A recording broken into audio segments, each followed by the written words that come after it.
Hey. Whoops. Hey. Hello, everybody. Welcome to this Grandmaster commentary, to this wonderful event, which is about to come to its close. And this final is between Nakamura and Dubov. Exactly. Test. Hey, Kale News. So, yeah. Many things have been happening. Many things have been happening in the world. Hopefully, with a little love and empathy, all things will end peacefully. But back to chess. Dubov and Nakamura has been fighting it out. And it seemed that Nakamura is just going to swiftly defeat Dubov, but I wouldn't say so.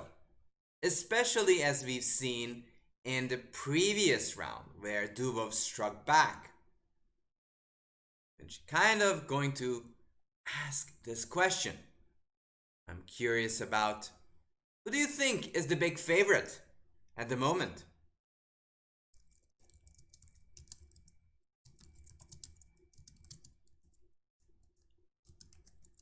To win it?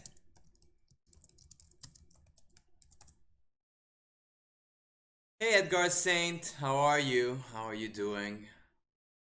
Yeah, well, it's a little bit of a troubled world, and we're going to get through this, hopefully. Hey ZuRQ, how are you? Hey Casper, yes. Mississippi. Test. X Pop, thank you for the follow. So first off, I am going to take a look at one of these critical games played between Dubov and Nakamura. I think it's important, and then I'll show you why is that important and how does that relate to the match that's going to happen pretty soon.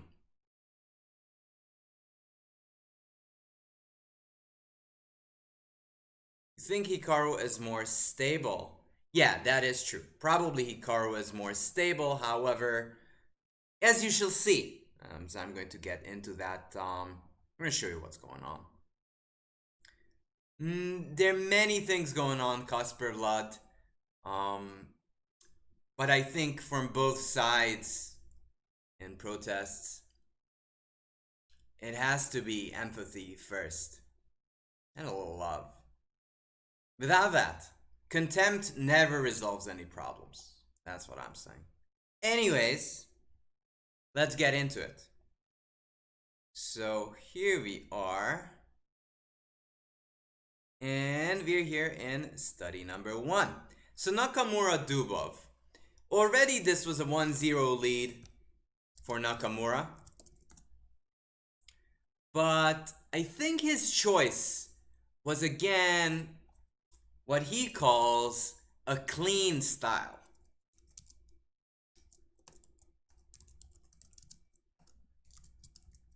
Do you guys know what clean style means?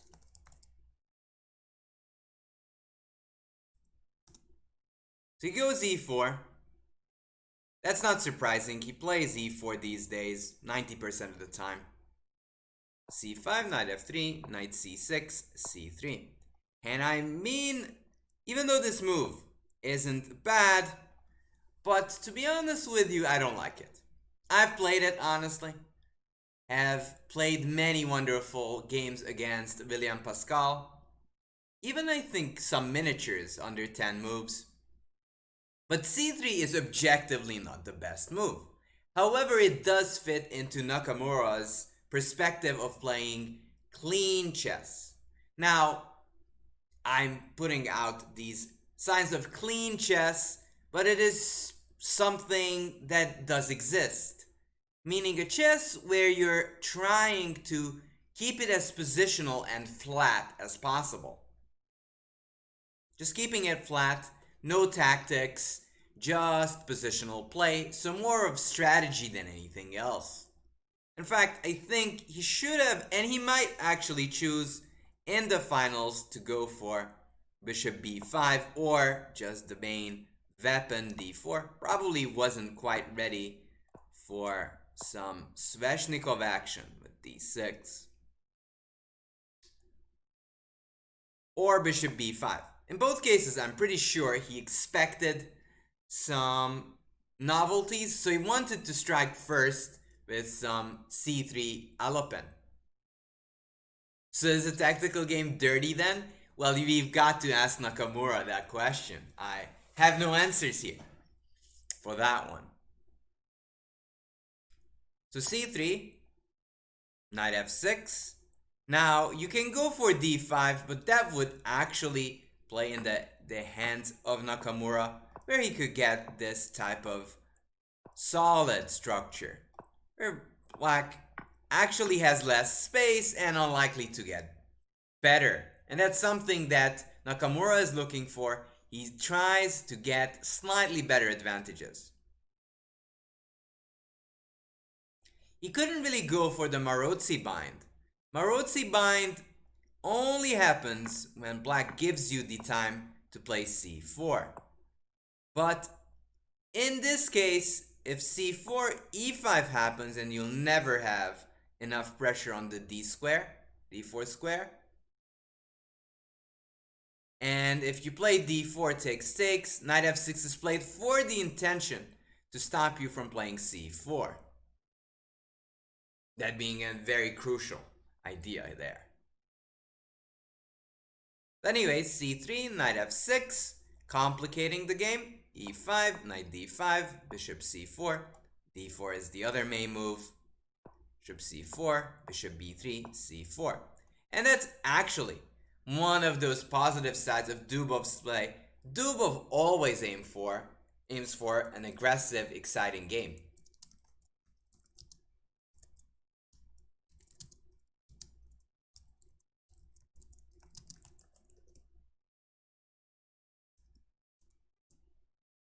And that is something that is very commendable. Bishop c2, he could go for d5. E takes, queen takes d6. But after d4, c takes and knight a3, black again is most likely just suffering for a draw. Delaratus, thank you for the follow. You're a simple man. I see chess, I follow. Appreciate it. I appreciate it. So d5, this would lead to some exciting flares, but white is not risking much. Note the king is still a million miles away from castling. It will take 1, 2, 3 moves to castle, and that's a lot in a chess game.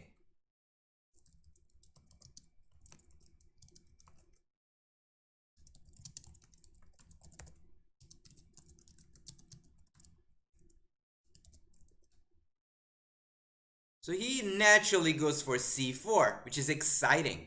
He's trying to take away this d4 square. Bishop c2, d5. So if you ever think about playing d4, there's this certain rule of en passant. Takes bishop g4, and black gets what we call a good version of the French, where the bishop is outside the chain and not on c8, which makes it very, very much reasonable. E takes d6, queen takes d6, therefore Nakamura took. So the fight will revolve around this. If black manages to stop white from playing d3, he's going to have a good position. If not, then white is going to enjoy himself. Castle, bishop g4.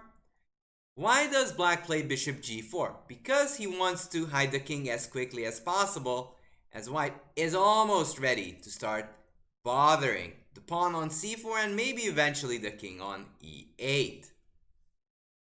So that is one of the reasons that Dubov is rushing to pin and castle. In fact, you know what? Queen e2 is played, attacking that pawn, long castle. Knight a3, queen e6. Queen e6 is a move that is not just good on the board, but is great psychologically. Why? Because he's lulling Nakamura to sleep. He's saying, hey, we're going to exchange queens, nothing's going to happen, then we're going to draw.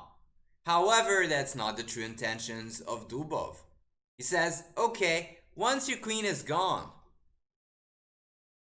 I will have pressure on the d3 square. You still don't have that d3 break.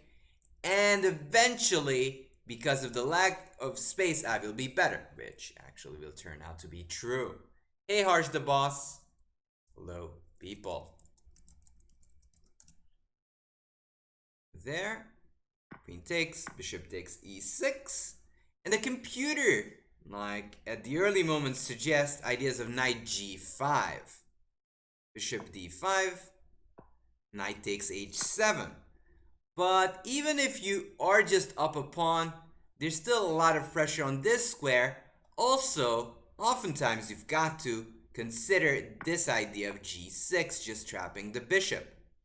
And 90% of the time, this is just dead winning for black, as you're just going to play bishop g7 and rook h8. So knowing that, they're not a big fan of joining these battles. Hello, ya boy Thanos. So b3, bishop d5, b takes c4, takes.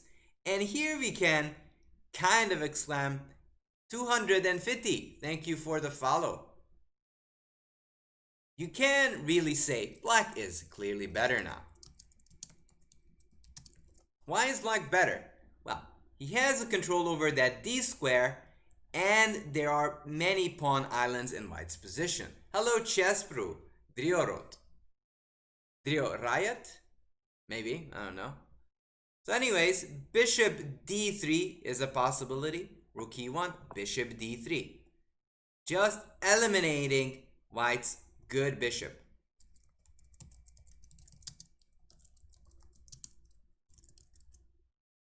Takes 6. Rook e3, rook d7, bishop a3, e5. And even though here, in this type of position, it seems very dry. However, it is very difficult to defend for Nakamura. There's many pressure on d2 and takes. Once black plays f6, the structure is way more solid than white's. The d pawn is a backwards pawn, meaning it's an easy target.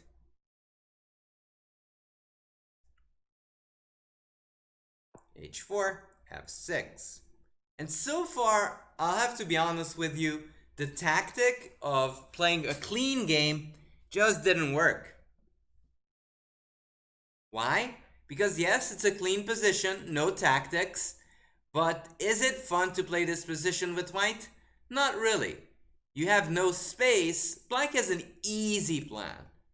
You're just going to double as Daniil Dubov, get the knight, slalom it to c4, attack that d2 pawn and the rook, and even if black is not winning, black is the one pushing. h5, rook d8, just pressing. King f1, b6, g3, king b7. And this is the type of chess that was very scary from some certain Anatoly Karpov. Whenever he would get a position like this with black, you can, with clear conscience, resign because there's no hope. You're not going to survive, or at least suffer in 100 moves. And maybe you'll survive, but unlikely. So here, black is just planning this plan, and white has no clear counterplay. You can never jump around. So you got to defend that pawn. a4 never works because it's just blocked by the knight on a5. King g2, knight e7. That's the other way to go.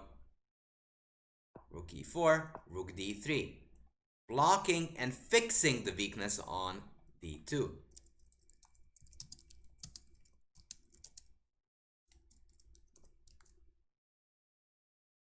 Oftentimes you want to fix it. Who do you think will win today? That's a good question. I do not know. But one thing is for certain, I think Dubov has found a way and found a plan how to play against Nakamura. So I do think he has the psychological advantage. What about you, Harsh the Boss and viewers? Who's your pick?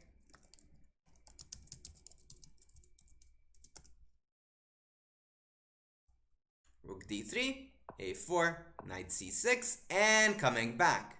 And that's kind of the main issue. Whenever you're facing these type of positions, you have no counterplay, so you're just sitting and waiting, hoping that a miracle happens. And sometimes it doesn't, but it's not in your hands anymore. Rook e2, knight a5, knight c4. We've seen a tricky knight d7 move, then a quick reprieve, and the knight arrived on c4. Note that this rook on d3 is putting pressure on all of white's pieces. Think Naka will win, says Harsh the Boss, because after all, experience is more for Naka than Dubov. Well, yeah, but youth. So I mean, youth counts a lot. And so does experience. I'm not sure that these two things, if you have experience, you're better.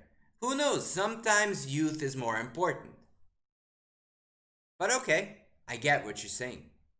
G4. And this is kind of the typical problem with these dry positions. You're 14, you know that. Okay. So G4 shows that Nakamura would love to have counterplay. But in this exact type of position, without no queens, you have no counterplay. Ellipse says, youth and experience are balancing acts, none more superior than the other. I kind of tend to agree. Rook d5, knight h4, desperately trying to get some play. But rook takes d2 wins a pawn, and a pawn is a pawn, as they would say. Knight f5, rook takes, g6, takes, knight e7, rook d7. And these are very nice technical moves by Dubov. Why? Because he's not rushing. He's not like saying, oh, let me win more pawns. He's just making sure that Nakamura doesn't get any sorts of play on the other side. You take, then there'll be some chances. Put pressure on the f6 pawn, and if Nakamura gets a past g pawn, there'll be enough counterplay. Hello, Mukimage. Was Magnus playing proxy for Dubov? He's smooth in this game? Maybe. Hello there. So anyways, he doesn't want to give counterplay for free. So rook d7 is a great move. If you take, I have a rook g7 hitting the knight, but not only that, the pawn on g4. And what Dubov is saying, hey, I've got all of my pawns defended, and you still got plenty of pawn islands that I can attack later on. Knight g8, f5. Slowly moving forward. Now, is Nakamura lost? Yes, but as you all know, Nakamura is a great fighter, so he keeps on pushing. gf, knight h6, check, rook g5. You've got the extra pawn, defend your extra pawns. Also e4 might be an idea later. Knight f7, rook h5. All of these squares are protected, and he's sort of boxing in the knight. And note that even though he's better, he's not rushing. He's not chasing that knight like a dog chases its tail. Because rook g7, knight h6, and it's still annoying. White is still trying. If you would play e4 check now, king f4, and already you might get into some slight of trouble.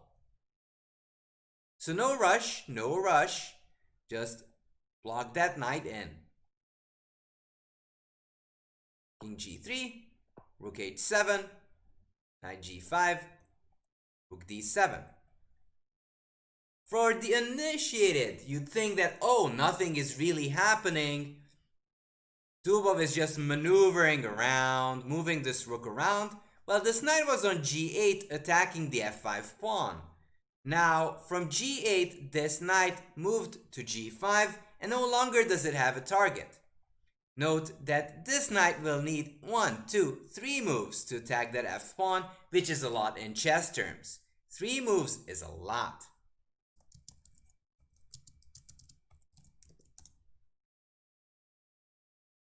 King h4, rook d3, and suddenly all of black's pieces are well organized and it's about to fall down.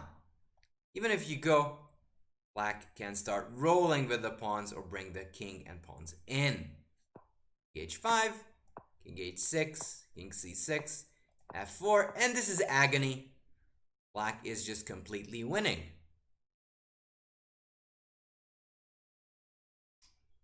Yep, harsh the boss takes, king f5, b5, and this is just technique. Again, notice that everything on Dubov's side is defended.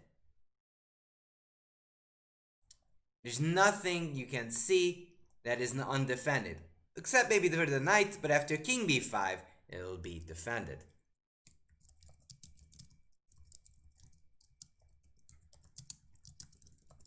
Leaves no targets for Nakamura.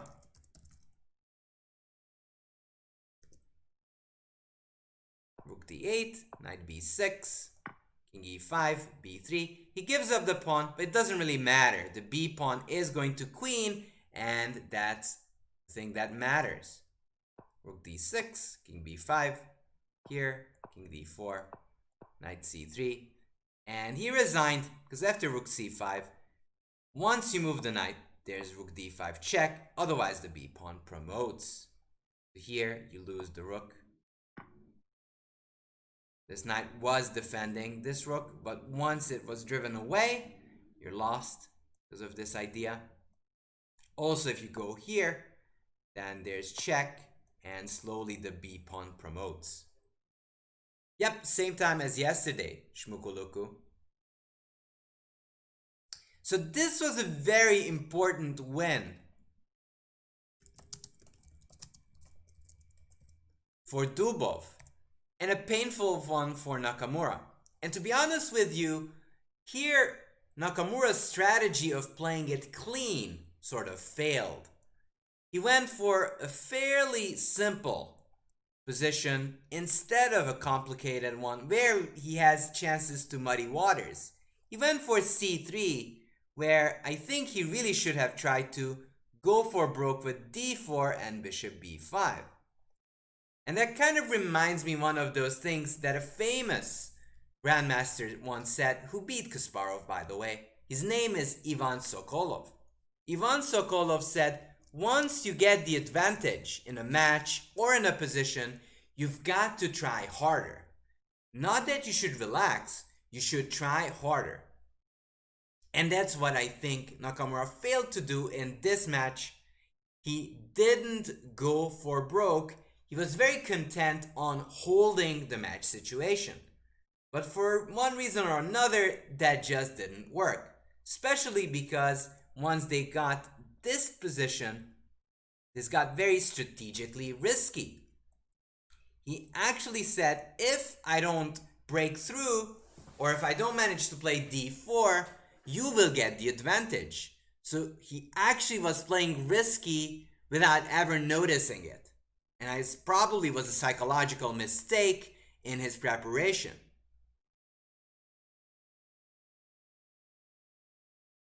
How do people play these uncomfortable, slow games, Ellipse? Well, sometimes you've got to be like an ascetic monk, as Alekhine would say, and sit it out and hope for the best. And then you either survive or you struggle and lose. Anyways, let's take a look what happened in game 2. c4. So c4 is again a good psychological choice by Dubov. He did win one of his first games in this line. e5. I like that choice. He is going for the main lines, which is typical Nakamura, these days at least.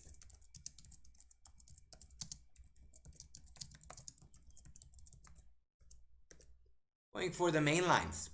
Knight c3, g3, d5.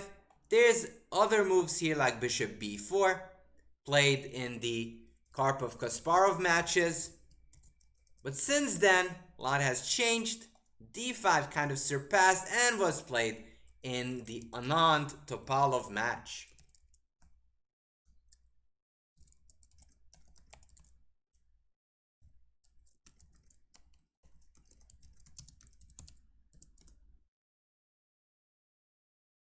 d5.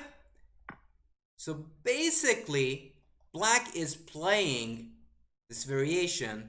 Let's rotate for a second. So with black, you're playing a position of reversed colors. You're actually playing the dragon a tempo down from a black's perspective. However, you're still playing white, sort of. You have more space in the center, in the middle. That's what counts. However, white will have a monstrous bishop. So the longer the game lasts, the more likely black will get into trouble. But let's continue. Bishop g2, knight b6. Just moving this knight away from trouble, because oftentimes there are some tactical tricks on e5. You go bishop e7. There's this very nice tactic of knight takes e5. Can't capture it back because bishop takes d5 and you're down a pawn. Gave up a knight, you got the knight back. If you take on c3, there's many ways to do this. You can take with the knight or the bishop. Takes, and if takes, then b takes c3. And again, white is just up plenty of material. Rido, thank you for the follow. So seeing this, everybody and their grandma plays knight b6, just running away from funny business like that. Castle, bishop b7, a3, castle, b4. And one of the big norms and rules in chess, if you can't have the center, strike on the flank.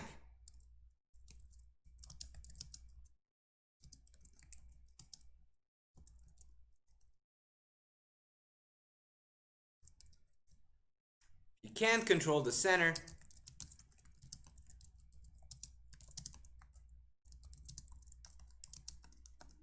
Control the flanks. And that is a typical play. And a very good move by Dubov. He is trying to undermine Nakamura's center. And if he could manage to play b5, there's knight takes c5 and he's up a pawn. Hooray! And he's celebrating. However, Nakamura has this very nice little intermezzo move, bishop e6, which doesn't quite defend the pawn. However, sometimes magic, what chess players call tactics, work. Can anybody spot the magical tactic that saves this position for Nakamura?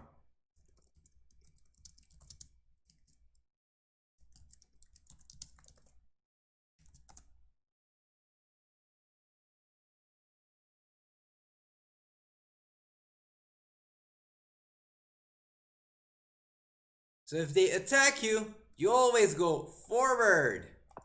Knight d4.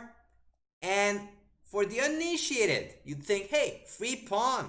Let's go Pac-Man on the guy. However, there's always a downside. There's a terrible downside to this. Pawn grabbing. Pawn grabbing? Yeah, but I'm not Yasser. There's this very good move of bishop b3, and suddenly you notice the queen is in some sort of trouble. You can't take, because the knight takes back. That's not a good deal. The queen has to move, and it can only move to e1. However, after knight c2, you get forked. You go here, knight takes a1, and it's your turn again. It's like Monopoly. You are struggling yet again. Your queen has to move back, and that's going to happen infinitely. So black is just up a rook with an attack on the queen. So that's no fun. That is the reason b5 was not played, because Nakamura would get great counterplay. Rook b1. The point is that if you ignore me, b5, I attack the knight, knight d4, knight takes e5, and if you would play bishop b3, Dubov would be prepared to take it with the rook. Takes, takes, queen takes, and this would provide a beautiful position. Yep, and magic doesn't really work after rook b1 because of that, because it protects that b3 square. f6, so magic time is over, and magic tricks don't work anymore. So he plays f6. f6 is a very good move here. You want to bolster your center, because if black loses the central control, he is just going to be worse. b5, knight d4. e3. Now e3 is a weird little move. You can go d3, and that's the way they used to play before, but probably you can consider this fine position for black. Why? Because you've got more pieces in the center, and even though black has to face some struggles with this b7 pawn, it's objectively fine for Nakamura. e3 actually wants to invade the center and take away the control of it all. e3, it's again a very nice move. Usually, 90% of the time, this is not good. However, when Dubov does it,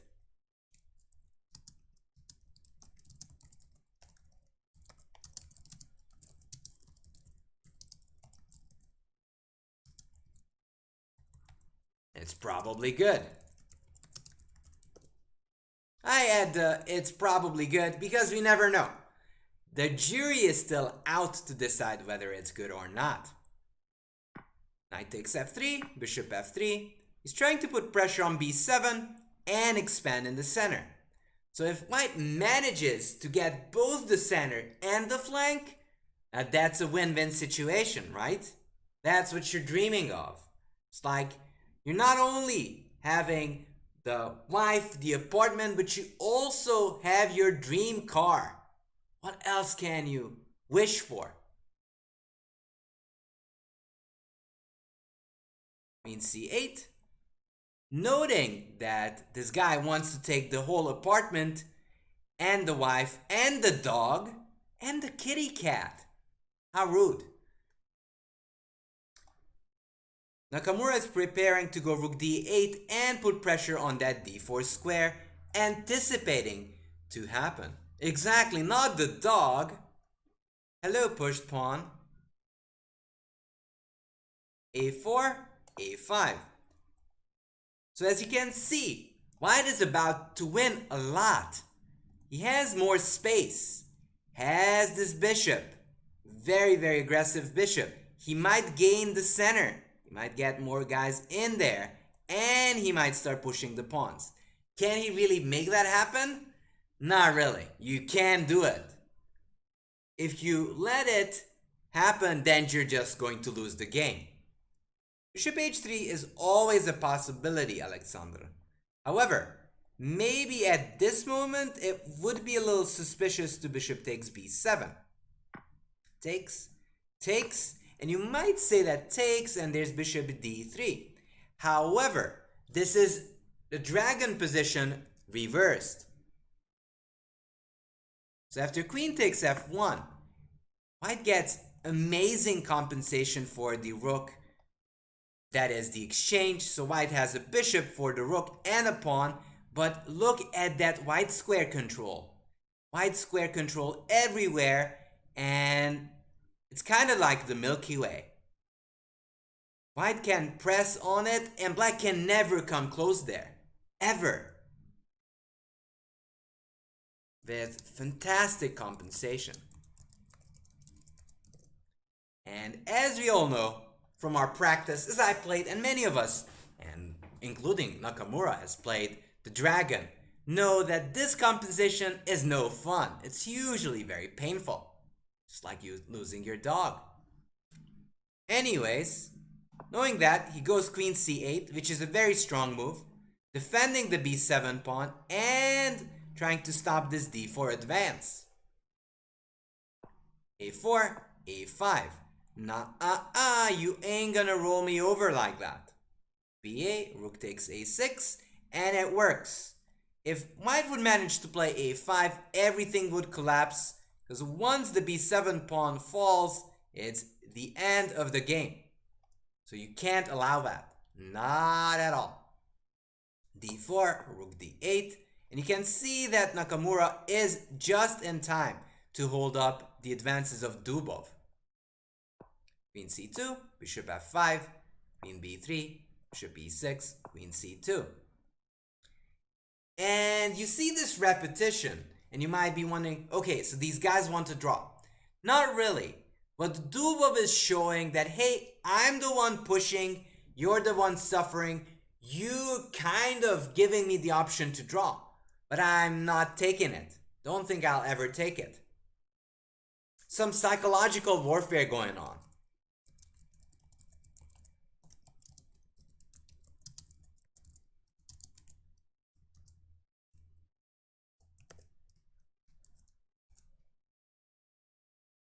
Queen c2. Queen c2, bishop f5, bishop e4. Obviously, this was just a ploy by Dubov. And Dubov is saying as pushed pawn, no deal. He is a little bit better. As we said, he has a little more guys in the center. Also some pressure on the pawns on c7 and b7. Hello, Gromikov. Takes, queen takes e4, e takes, e takes. Even though this pawn is isolated, it does give an open file for Dubov, which he might be able to use later on. Bishop f8, bishop f4, c6, taking away the d5 square. In c2, knight d5. And once black managed to build a stronghold over defend the b7 pawn, he's going to have a great position. Takes, takes, queen b3, queen a8, offering this pawn for the a4 one. And that wouldn't be such a great deal for not one reason. And that one reason is, if you take, rook takes a4, you have a target on d4. Also, there are no more queens on the board, which means no checkmate. No checkmate in this position, and that is important. No checkmate, no problem for Nakamura. Rook fc1, rook a4, takes, takes, takes, takes, rook c6. And there's some symbolic pressure because this bishop is very passive. But once the rooks are off the board, there's not going to be much of a problem anymore. Also note that even if you get both of your rooks on the 7th, it's not a big deal because my bishop is defending the all-critical g7 square. The all-critical g7 square is defended. Black is doing fine. Rook d7, so no wonder the game is about to fizzle out in a draw. They're repeating, and the game ends in a draw. Now, this was a success for Nakamura. He held the black game without any problems. However, this kind of doesn't change the fact that at that moment, he was down a game. After rook c8, you defend the bishop, definitely. So if you go, let's say, rook b8, in any moment, I can just go rook d8 and exchange off the rooks. I don't even have to. I can even go c5, takes, takes, or here, takes. If you go here, I just sidestep you. Just step out of this pin.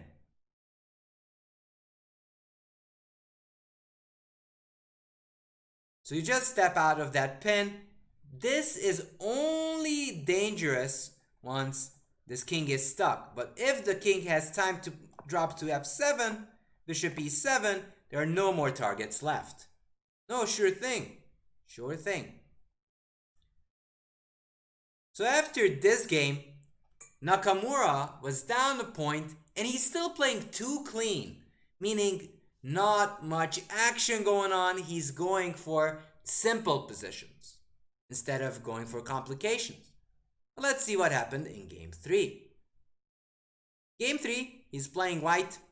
Again e4, c5, knight c6, knight c3, g6, and we transpose back to the dragon. However, there's a big difference between a normal dragon and this one. A little bit of psychological warfare still. He still didn't play d4 or bishop b5, which is the critical line. Knight c3 is a normal move. However, if you go here, takes g6, c4, this is the famous Marozzi bind with a little bit of an advantage for white and no hopes for black to ever break through because there's too much pressure on the d5 square. Once Nakamura played knight c3, he's facing the dragon where he no longer has this option of playing c4. So g6 actually is an interesting move here. Takes, bishop g7, bishop c4, castle, bishop b3, rook e8, h3. And again, Nakamura is going for a solid way of playing. h3, d6, queen d2, bishop d7, short castles. And that is actually still giving the chance for Nakamura to strike later on. However, he needed to be more aggressive than he was. And as we shall see, Dubov is going to survive. Flash is going to start at 9.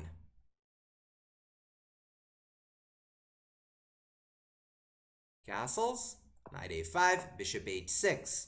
Again, going for his clean chess. Going for clean chess. Meaning no complications,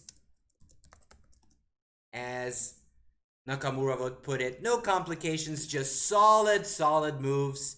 Nothing crazy. Let's just hold it together and then stay in the match and then finish it in the end. However, he's down 1 point. So I think it was a little unreasonable. He should have taken his chances. He already was leading 1-0 in the whole match. So if he would have clinched this one, he would have won the whole thing. Messi, thank you for the answer. Rook c8, takes, rook d1. Again, very central, very positional, very Karpovian. Hello, Pablo Ortiz. You could still go like f4, e5 and put a little bit of pressure. But he says, no, I don't want to create weaknesses. So there are positives of this way of playing. You can play clean chess, but that means the chances for you to win the game reduces. Queen b6, not the best move by Dubov, but a move that he can get away because white is just playing too solidly. Knight d5, takes, trying to put pressure on e7, queen c5, rook e1, takes, knight takes. So it gives up the pawn, but Nakamura is going to win the a7, b7 pawn, and as we shall see, this is going to peter out in a draw fairly quickly. Check, queen a7, queen b7, queen a2, rook a1, queen c2, takes, rook e7, rook d8. Same amount of pawns, same amount of pieces, nothing special really happening. And I'm not sure why he did that. In any case, a very sleepy game. Queen b7, takes, c5, rook a7, rook f8, takes, rook a6. Even if this d pawn would survive, these rooks are just too strong. They put too much pressure on black structure. So the game is like to be really drawn. H5 takes, and everybody knows, and their dog and their mom and their hippopotamus, this is a big draw. Not even going to look through those exciting moments, how they repeat those moves. So another draw, and that meant that the position before their last game was 2-1. So here comes the critical situation. Dubov is leading 2-1.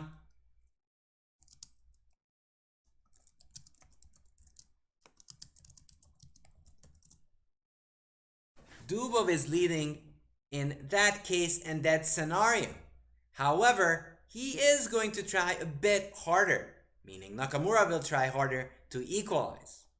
Hello, J. Matthew Mukimage. Hello. Good waving to you all. So Dubov Nakamura, and let's see. What? That's not the game. Let me add that game.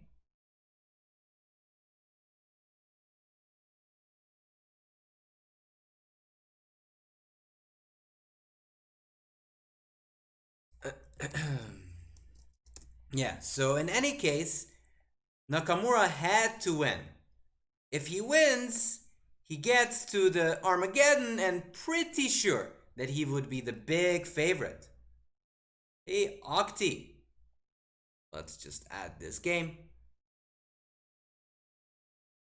Dubov Nakamura.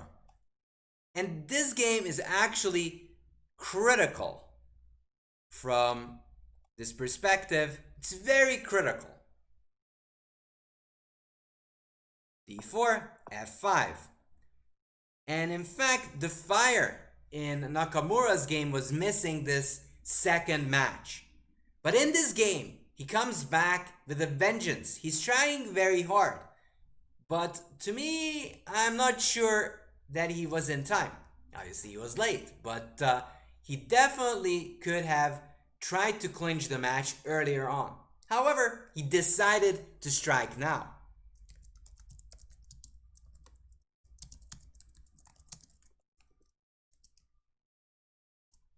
So he decides to strike now and goes for the Dutch. Is that a good choice? It's not the best opening ever. However, it does lead to interesting positions. G3, knight f6, bishop g2, g6, knight d2. And knight d2 I will avoid like an interesting sign. Why is it interesting? Because it's definitely not the best. Following the chess principles, you want to play c4 and control these important squares. Get the bishop here, knight c3, control d5, e4, and e5. And in general, this is better for white. However, with lots of pieces on the board, Nakamura will have fighting chances. By the way, does anyone remember when Nakamura played the Dutch in an important game, won, and that clinched him the tournament? Does anyone remember? And that happened, and against whom? A little bit of trivia for you guys. Anyways, knight d2 was played, Dubov deviates and tries to get a fresh position.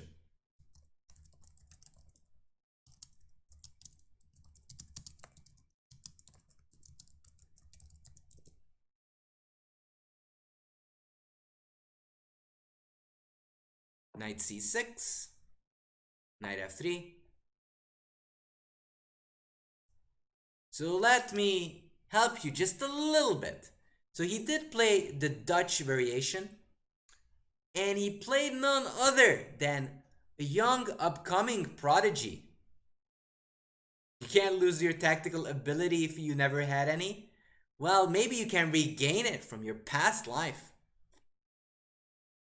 Bishop g7, castle, rook e1, and d5. And d5 is a good choice, even though it does seem impractical. Why does it make it impractical? Well, because now you never have enough control over the e5 square. However, there's an exchange and a payoff for that, for the e5 square,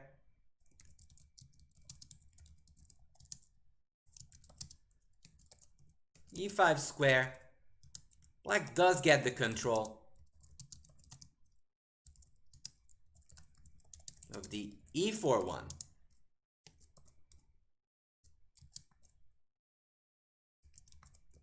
And that's important.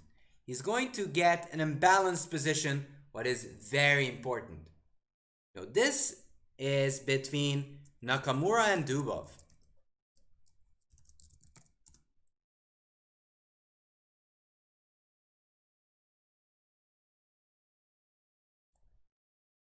d5, c4, e6. So in hindsight, I think rook e1 was not a great idea. Definitely Dubov should have started going bishop b2, c4 and hope for the best. Yes, I am going to provide commentary.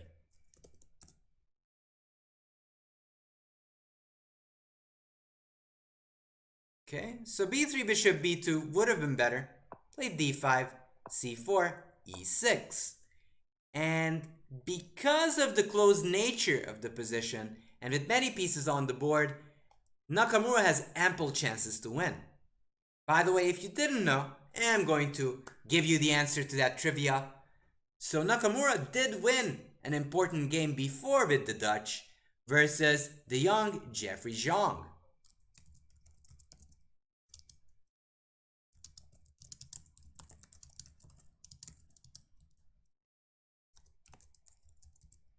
To clinch the US Championship title.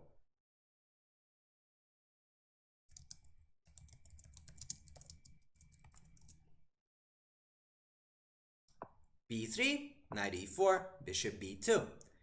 Now, even though there's a big hole on e5, there's lots of pressure on d4 and a monster in the center. And that monster often threatens that f2 square. g5, a move that you wouldn't want to play in any other position, but because of the closed nature of this Stonewall Leningrad,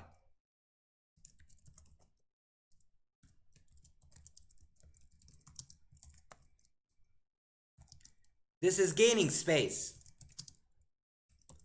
while also making sure that the knight on e4 will stay there forever. Rook c1, g4, knight e5, takes, c6. Note that you can only kick it out with f3, but if you do, and when you do, your king will always be in big danger. f3, still, he feels that this does not work. There's c5, and if you take, there's bishop d4, and you're counterpinned, and the knight is dropping. Knight d2, queen d2, h5, f4. Probably at this moment, both sides were super happy. Probably Nakamura was happy that he got a position with full of life. And Dubov that the position is semi-closed. In fact, I'm going to ask you a question about this one.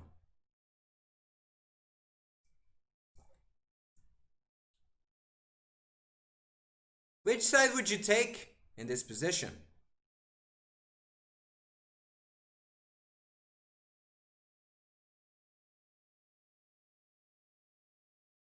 Which side would you take?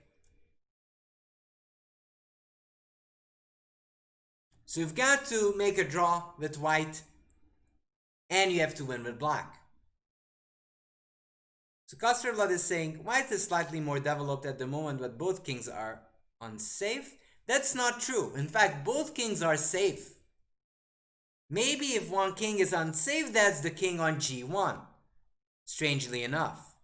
Actually, not that strange, because the queen can often harass this king, and after h4, hg, the open h file is dangerous. Thank you for the follow, Nick Saliba. Black, says Roaring Lion. h4, c5. Probably c5 was a little bit early, but psychology is going to play a big role in this matchup.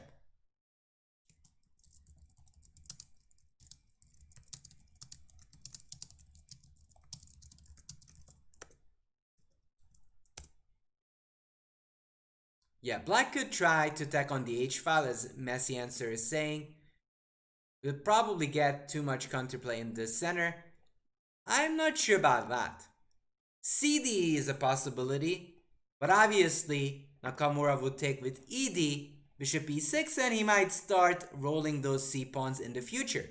So just give extra chances for black in that case. So c5, an interesting choice. It would be too harsh to say it's good, but it's interesting. He's keeping the position close, hoping that'll lead to an advantage. Gambotic, thank you for the follow. Eclipsed, same. What opening structure is this? This is sort of like a stone wall Leningrad. It's not quite a stone wall and it's not quite a Leningrad. So it's kind of both. Lugosh, thank you for the follow. So after c5, white has good chances of holding the fort. However, now it is only black who can try. Black will bring the king over, which will be surprisingly safe on f7, and will have some chances on the h file, while also preparing breaks at b6. So as we've just gathered, I am curious. I'm going to ask you this question for all of you. Who is the big favorite of the final? So probably from a psychological perspective and a bit objectively, black is a little better.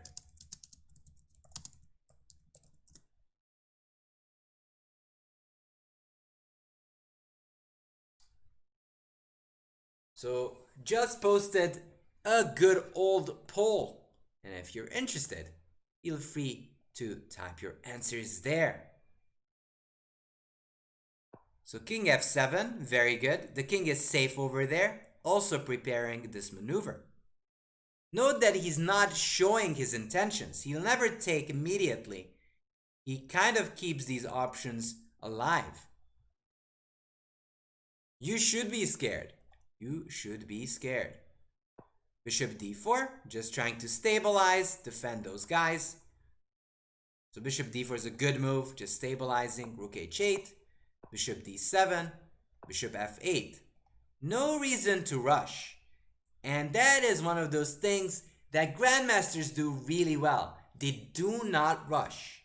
They make sure that their opponent has enough time to make a mistake. Could you take on g3? Could you play h3? Yes, but why rush? Give an opportunity for Dubov to slip up. Whoa, it's tied up so far. Nakamura and Dubov head to head. With Nakamura being a little behind and tiebreakers. Just on 2. Wow. Rook g1. Rook g1 kind of shows that Dubov is not certain what's going on, but he doesn't want to blow it. He wants to make sure that if he loses, it's not his fault. And that's a reasonable thing to do. You don't want to mess with yourself before a critical game, because even if he loses, he's having an Armageddon. So it makes sense that he doesn't want to commit. Bishop e7, king e1. Also, he decides to evacuate this king, deciding that king is actually far away from danger on b2 and is very close to fire on f2. Sometimes even runs into ideas on this diagonal. Queen c7, king d1, b6. Typical Alekhine kind of play. You try to break through on both sides of the board. And if that works, you're going to have a good time. By the way, whoa, Dubov wins with 1 vote. 3boy contributed 1,000 channel points. Wow. Nakamura close second with tiebreakers being unlikely. That's interesting. So just wanted to mention to you guys that if you enjoy this channel, do think about joining us on Discord. as we're going to have a game review day this Saturday for all of our subs.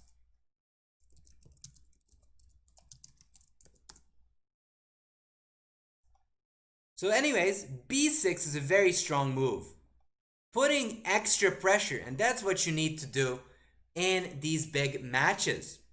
So I've played my fair share of these critical games, and when you're down and behind, you just want to ask questions constantly, non-stop.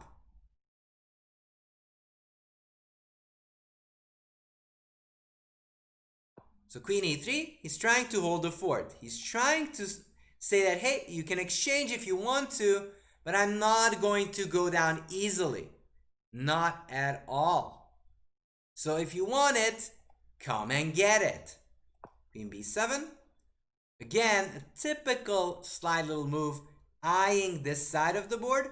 You can't quite take the pawn, because when you do, you let my rook in on a8 to a2, and the rook is just going to be a big bother for your king.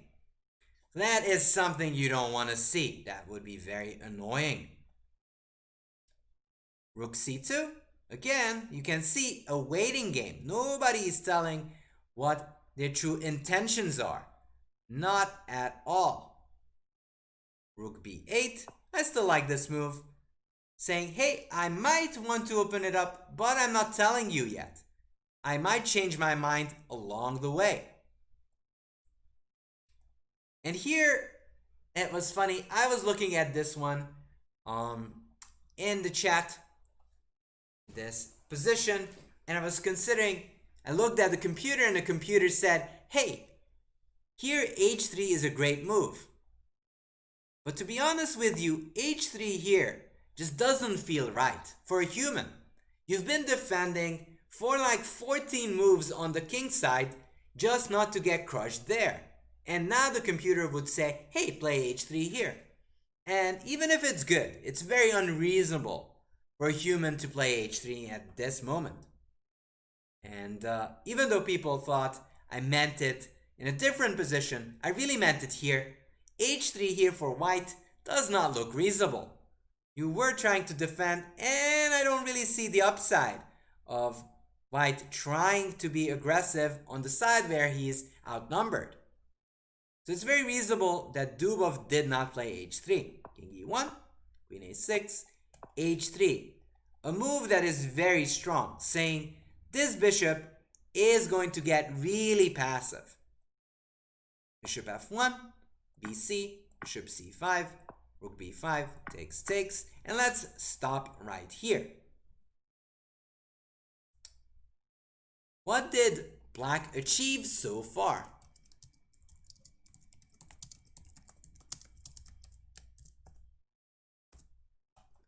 Well, black achieved a bit. That king did not manage to evacuate to the other side. It had to go back because there was just too much pressure on the other side. They had to leave. Mukimage, if you have like a concrete move, I can try to understand what you're saying, but I don't know what you're saying. So here, black actually activated the rooks. They're coming in, definitely. Because we're saying black activated their rook and queen, white king is still on the king side. Yes. Hello, Semi. Queen d2. He's trying to use this little trick, but Nakamura is alert, and he's a Grandmaster for a good reason. He's not going to fall for some tricks like that. Because if you play c5, there's e3, voila, you are pinned. You can't move the rook, your queen would be hanging. And other than that, you lose the exchange, or at least the pawn. That's what you were talking about. Correct. Queen a3, e3. And probably here, Nakamura was losing patience. He really needed to go at least queen b6, e3, rook a5, and slowly start moving forward. But he really wanted to go for some action. However, in this case, The position is closed. However, these pieces are still on the side of the board where they're not doing too much. Well, the bishop is still very bad. It doesn't really have any good squares. Bishop d3, c5, rook c1, rook b8, bishop b2. However, luckily for Dubov, not much is going on so far. He has a firm control over the c4 square, the only breakthrough option. The queen is far away from b7, where you could go d4 and try queen g2 ideas. And that means that unless he's going to win the a2 pawn, the chances of winning is dwindling. Rook b6, bishop f1, bishop c8, and e4. And e4 again shows that tactical sense that most of these top guys have. He noticed that all of Nakamura's pieces are stationing on the queen side. So if he could just get his queen in black's position, that could provide ample counterplay. And that queen alone is probably going to break havoc on the other side of the board. And some people were claiming, hey, how could Dubov find this move? Sometimes just by pure logic, you could find these moves. You just notice that these guys on b6, a5, and a3 have moved away from the center of action. But after e4, it is just logical that there's nothing going on.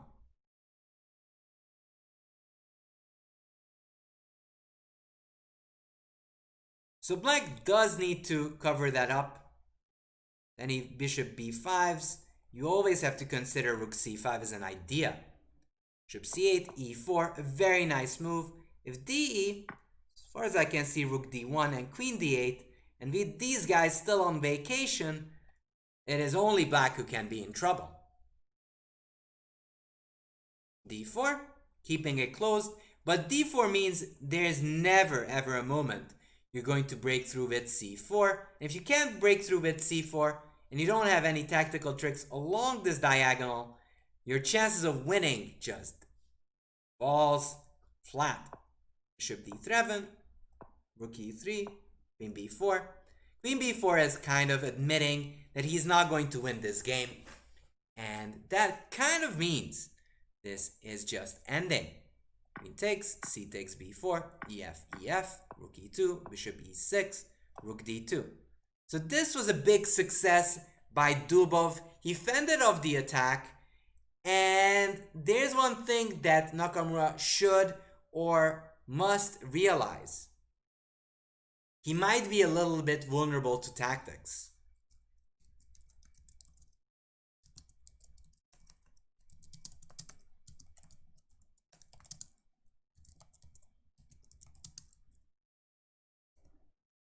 He might be a little bit vulnerable for them as he missed this idea of e4.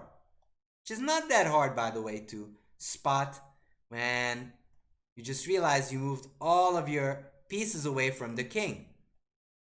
Not that you can't miss it, of course you can, we're humans, but this could be one of those things that could be on Dubov's advantage.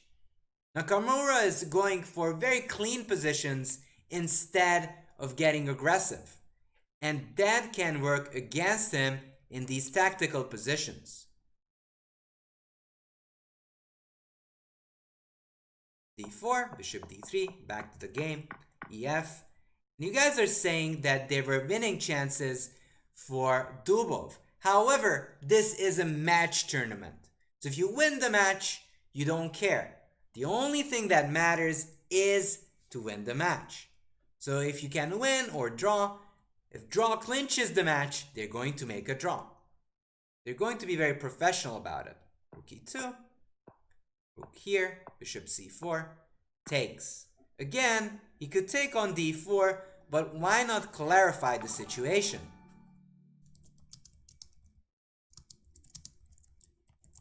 He's going for simplifications.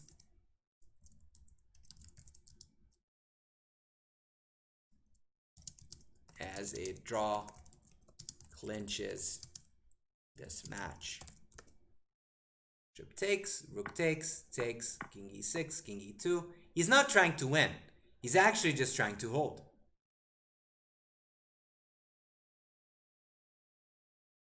King d5, king d3, rook e2. Here, king e6 takes, king e3, check.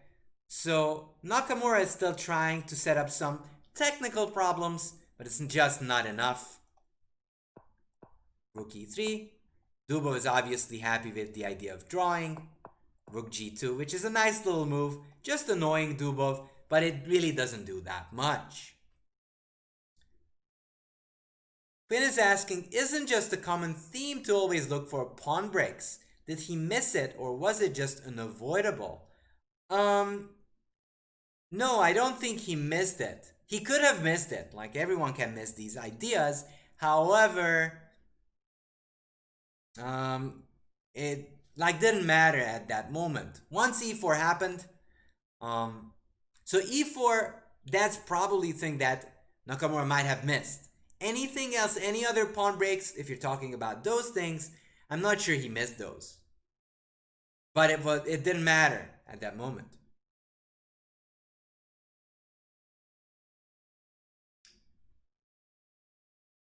Rustagma, if you could clarify your question, I could try to answer you. I don't know what you're asking when you're saying, what was the motive of Dubov moving his king? So Messi answer is saying, what I don't understand is, if Dubov won the match, why are they playing again today? Because it's a match tournament. So there are 3 matches. And the first match was won by Nakamura.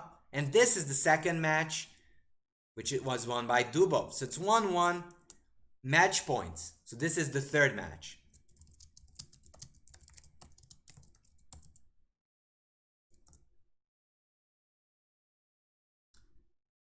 If Dubov in the match, why are they playing again? Because this is the third match. So this is not a classical tournament format. Yes.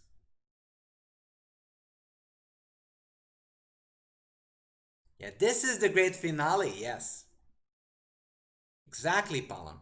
Well said. So, King d1. You're asking me a question about a certain opening. And for you guys, I can give you a nice example. What's wrong with it? There's a Grandmaster who did a video on this.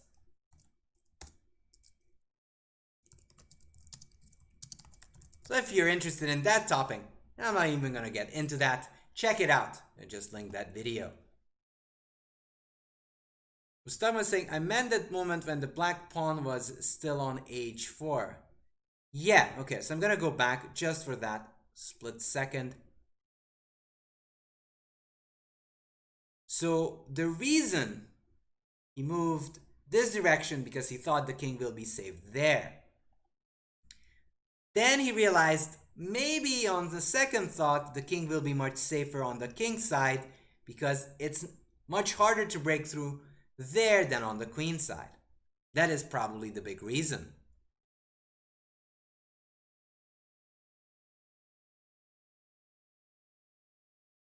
So he was actually looking for a safe space for his king. He wasn't just dilly-dallying aimlessly with the king, maybe a little bit, but mostly he was trying to look for a safe square for the king. A safe spot for the king.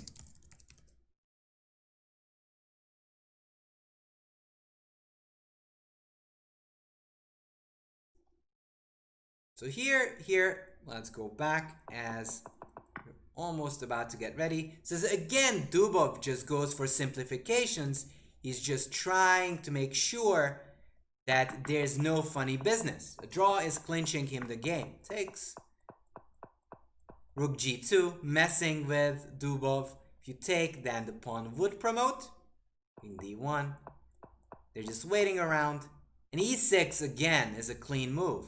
He's saying, hey, I don't want any trouble, just want to get a drawn position.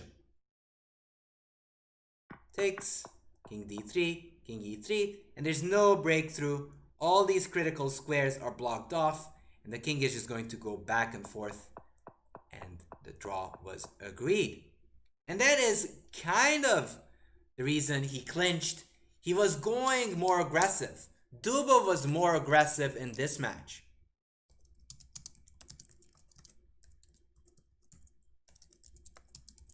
In match 2, that is.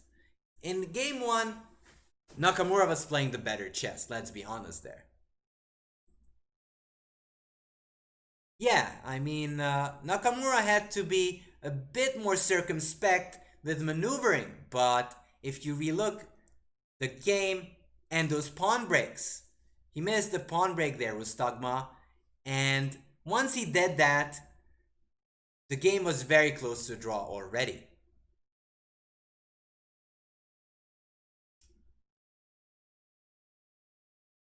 So, I don't know. If Dubov keeps this pace, he might get good chances. So,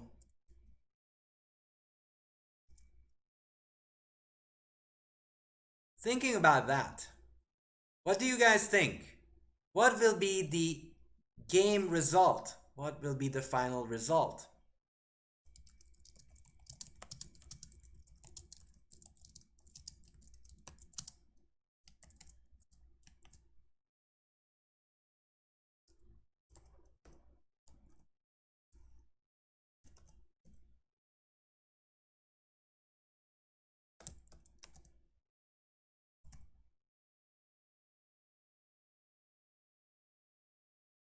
Loss on time? Well, loss on time, I'm thinking more in the match.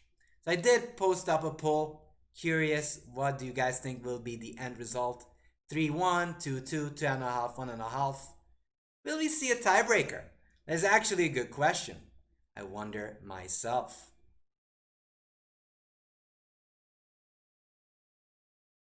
Well, I'm not sure about favorites.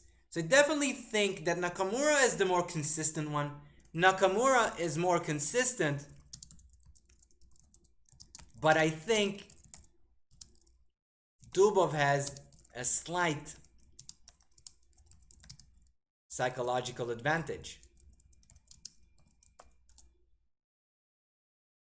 Lugos, you're looking forward for a tiebreaker?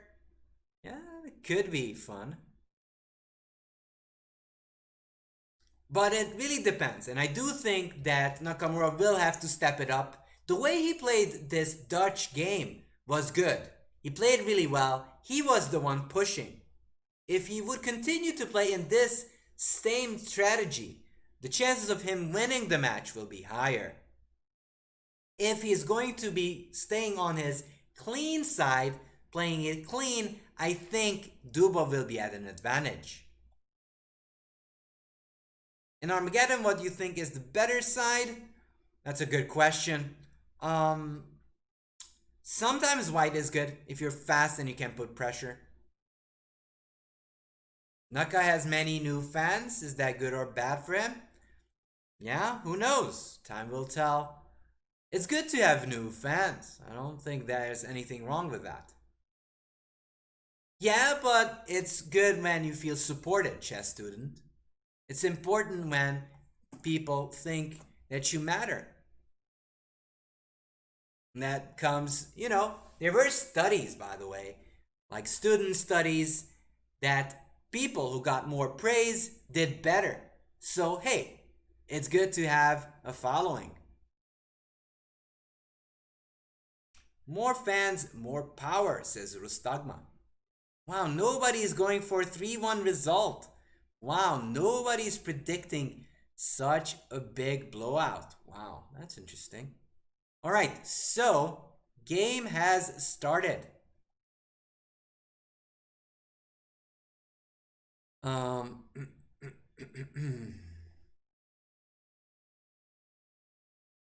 Okay, so not surprisingly, we see this. We're going to rotate with the colors at times. So Hikaru is black, Dubov is white. They again play this line. Nakamura still goes for this variation. I showed before, b5 does not win because knight d4, bishop b3 is working.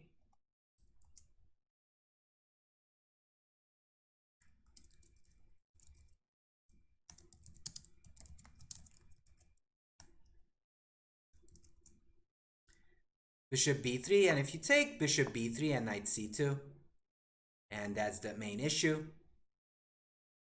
Rook b1, just stopping that. f6, b5, e3. So they're playing exactly the same line. He plays c6, which is a little strange. But note that again, Dubov's structure is a little bit dubious. Takes 6, rook c8, no pun intended. Bishop b7, bishop a6, bishop f5, queen d7. So even though Dubov is up a pawn, just like in the reverse situation in game 1, this time Nakamura is trying to create a foothold on d3. If he manages, that extra pawn will be worthless. You can't really go d4, that knight is hanging. If you go bishop b2, probably just rook d8, pressing that pawn. However, is there queen f3? Queen f3, then there's queen d2. You don't really have rook d1 because your bishop is hanging. And if you take here, I take this bishop, and you don't have enough tactical tricks against my position just yet. My king will have enough time to hide. Oftentimes, rook d1 is a winner, however not here, because black can capture back with the bishop. So bishop b2 is not a possibility. And just a side note, Nakamura has 17 minutes to Dubov's 15. So it's Dubov versus Naka. That means Hikaru has analyzed this position. Promote, rook e1. Now bishop d3 is also an option. Takes, and saying, hey, yes, I'm down a pawn. However, your queen is misplaced. Just gonna go rook d8, defend. So even if you exchange my queens, that does not necessarily mean that you're better. Because I can maybe even try to build a fortress and just make sure I put pressure on the d2 and a pawns with rook d7 and knight c4.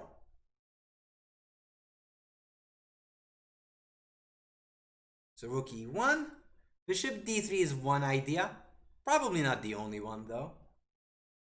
I'd assume rook d8 makes sense. Question if there is a freeing move of d4, not quite yet. d4 would lose this knight. So what can white do here? You can't go rook e2 because you get forked. And that's not good. That's not ideal. Not at all. Maybe bishop f1 going back would make sense. Yep, rook d8 was played. Now, if white goes a4, just trying to push this knight away, which can create some tactical ideas. For one, black can go king h8 and a5, knight c4. Just pressing, and if you give up the bishop, your white squares will be just too weakened. So that's something that you wouldn't want to face. Queen e2, taking away the c4 square. And if bishop d3 just takes queen d3. However, I do think that there's enough play here at the moment. Maybe Nakamura can even try h5 and go h4. Just soften this side or go h3, creating mating ideas on that square on g2. By the way, hello everyone. If you're watching, I'm doing some commentary. And if you have any questions, ideas, problems, do let me know. I'll be more than happy to answer your questions.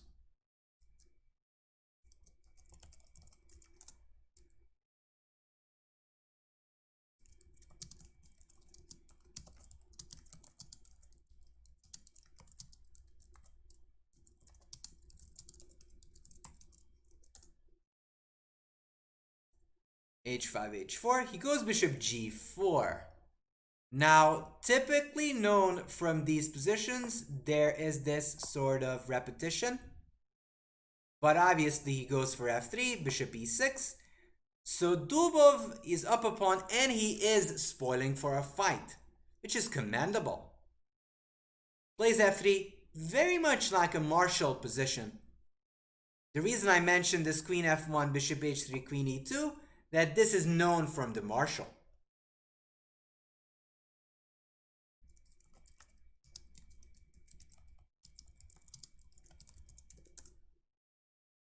Bishop e6, let's promote this, bishop e6.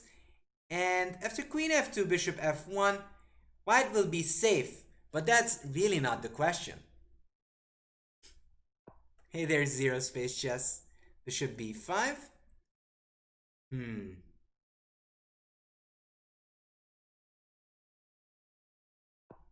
c8, and it's funny, you could do the same thing, but probably if Nakamura wants to fight, he can go queen a8.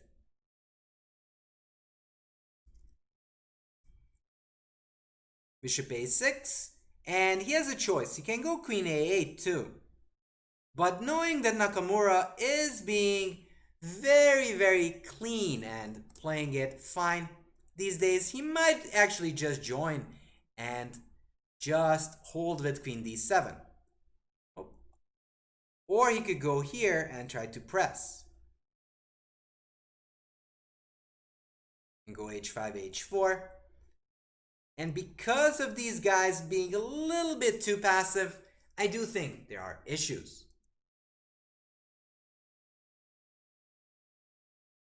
So he's thinking. I think he is wondering whether he should take the draw or go for more. Q42. So if he wins this game, by any chance, that would be a huge step forward for Nakamura. Because then he wins a game with black, and then all is great. However, if he loses, that would be a big problem. He did play queen d7. Again, he is sticking to his plan of keeping it clean.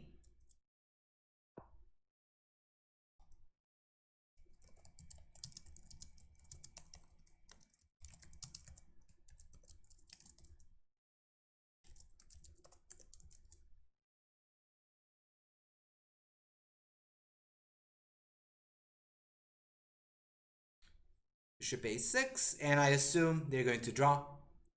And I think in some sense, Nakamura could be happy, but Dubov also happy to avoid preparation. So it's not a tragic start for either side. But, however, it's a psychological win for Nakamura as he survives this game and will have 2 extra whites upcoming.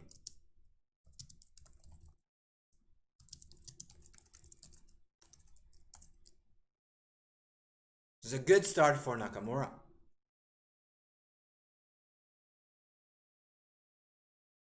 Let us even see what the computer says. So yes, queen a8.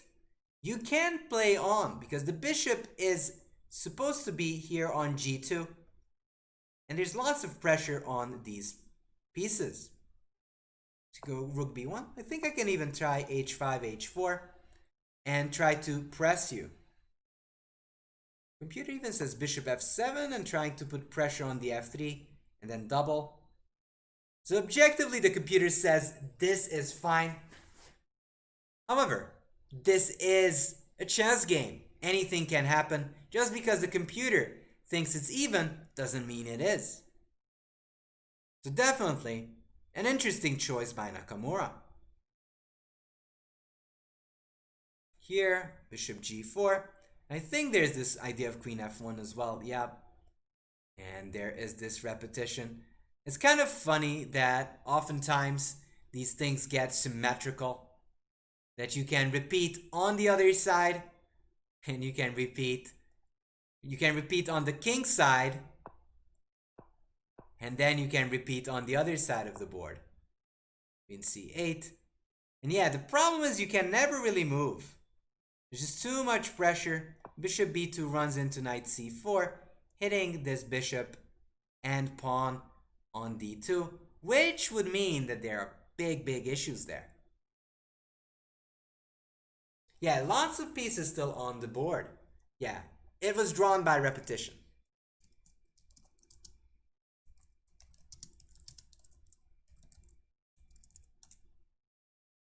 No great moves? Probably great moves was c6. Like, people don't appreciate this, but c6 is a very strong move by Nakamura. He's giving up pawn for seemingly nothing. Ezrazev, that's not true. So takes here. It says it's fine. It was obvious, by the way, that Nakamura had this prepared. Here. Trip f5. Here. So even though the computer says e4 is such a great move, that would weaken all of those squares. And if you do that, that could be a problem. Here, rook d8. I'm going to give you an argument here that queen a8 is also playable, because there's just enough pressure on these pawns to play on if you want to. So you don't really have to take the draw, Ezrazev. I think Nakamura could have tried if he wanted to.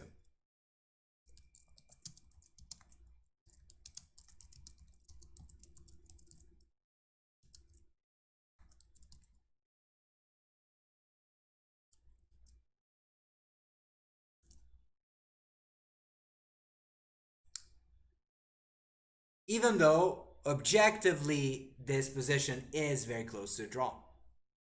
If you play e4, problem is you allow this bishop to get this d4 square. Note a move earlier, I had no control over that square, nothing I could do. But after e4, not only can I double, I can also check you. Here, bishop d4, and start threatening to take here.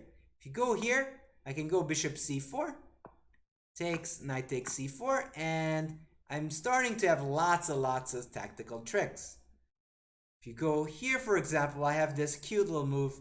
I don't really have that one, but I can definitely take, and I'm the one who's pressing. Takes, and just take all those pawns.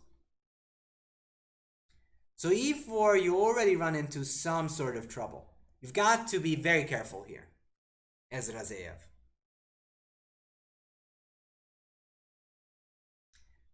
So even though the game ended early, I do think that the draw was just. However, if Hikaru wanted to, he could have played a few more moves and a bit more fighting in that type of position.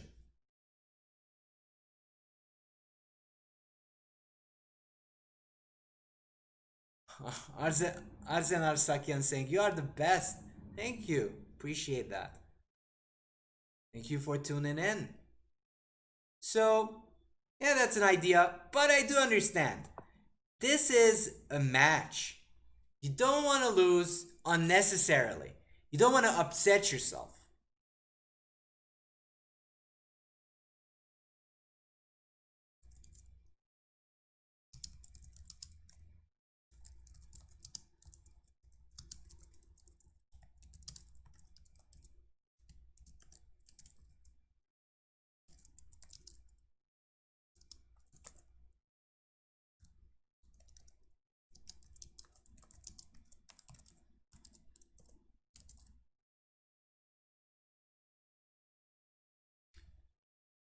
So I'm asking you this question. You're from Armenia. Welcome from Armenia. So, yeah, St. Louis here. So, anyways, I wanted to ask this question. Do you guys believe that psychology matters in chess, or it doesn't? I know there's a certain Brooklynite saying, no way, it doesn't matter. But I'm not sure about it. Or that is my take. So I'm curious, what do you guys think?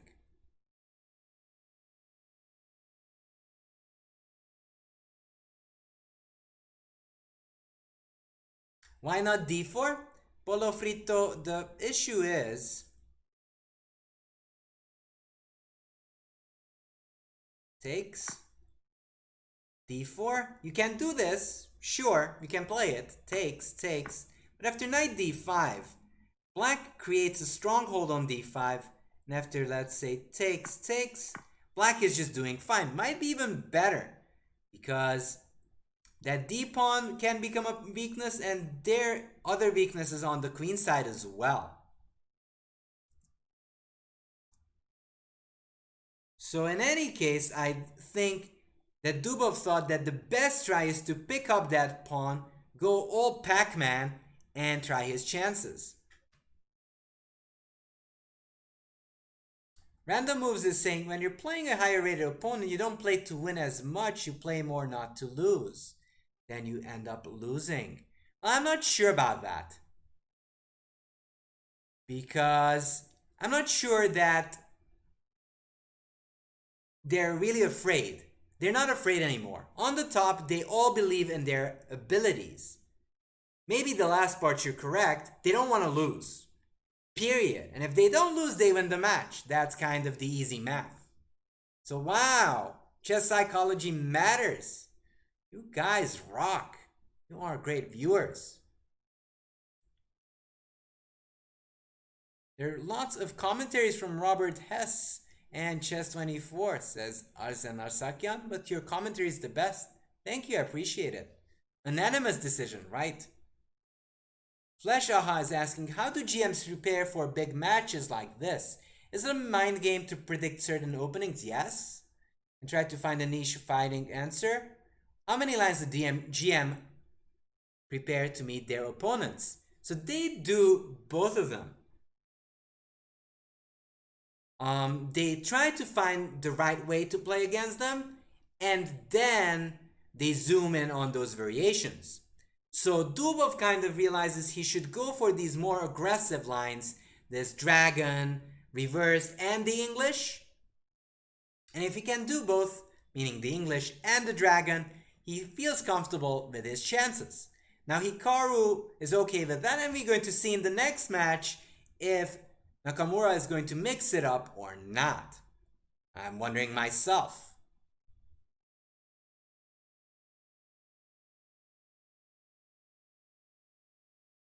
No, I mean, even these guys, if they get tilted, they play worse.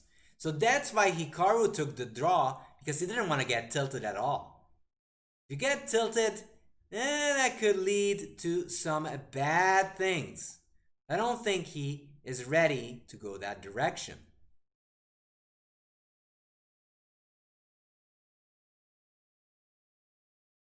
Edgar saying, sure, we'll do that on game review on Saturday. And here's where you can post it, so I don't have to look it up again. I'm like a Casa de Papel professor. Let's see. And they're off. And it's funny. Actually, they're continuing the same direction. Again plays knight c3. Takes. Should b3. Should b3. And he played h3 before. This time he takes. D takes h3. Again a preparation. And as far as I can see, he is going for the Karpov approach still.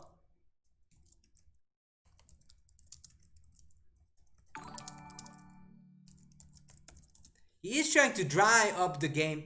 Polo Frito, thank you for the follow. So he's trying to make it as dull as possible and technical, and tries to outplay Dubov in that case.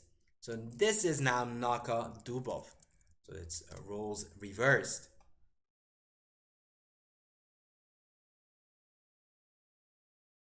So h3. Here's some pressure there. Rook e8 is, by the way, Dubov's little idea of trying to break through in the center while the king is still in the middle.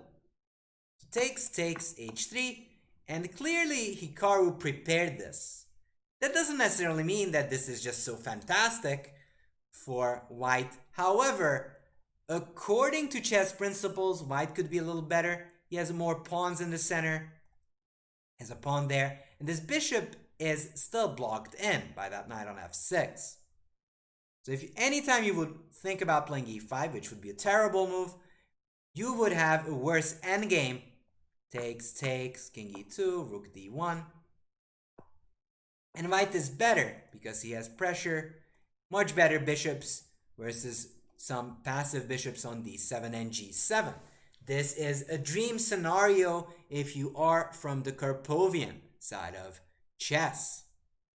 Note that I put my king on e2 and doesn't castle.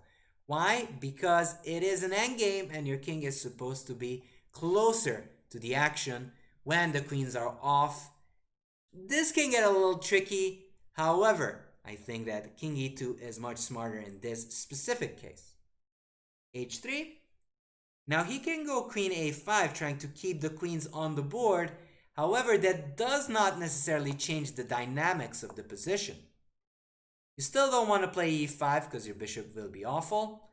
However, maybe the advantage will be just symbolical after bishop e6, after these exchanges. Maybe queen a5. Yeah, queen a5 is also an option. It's very similar. Castles, queen e2. And I can even think about playing f4 e5, boxing in this bishop on g7. And that kind of would mean that white has a decent position, slightly better. Is it winning? Of course not. But is it something of an advantage you can try out and hope for the best? Definitely. So honestly here, I would consider all of these moves. e5 is just something that I wanted to show. That's kind of the basic premise of that whole opening.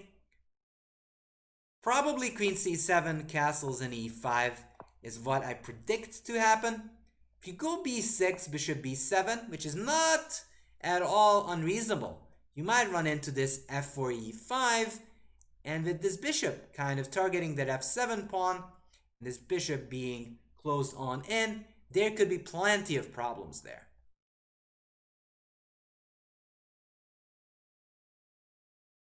h3. So let's see what's going to happen. In any case, dear viewers, dear chat, which side would you take?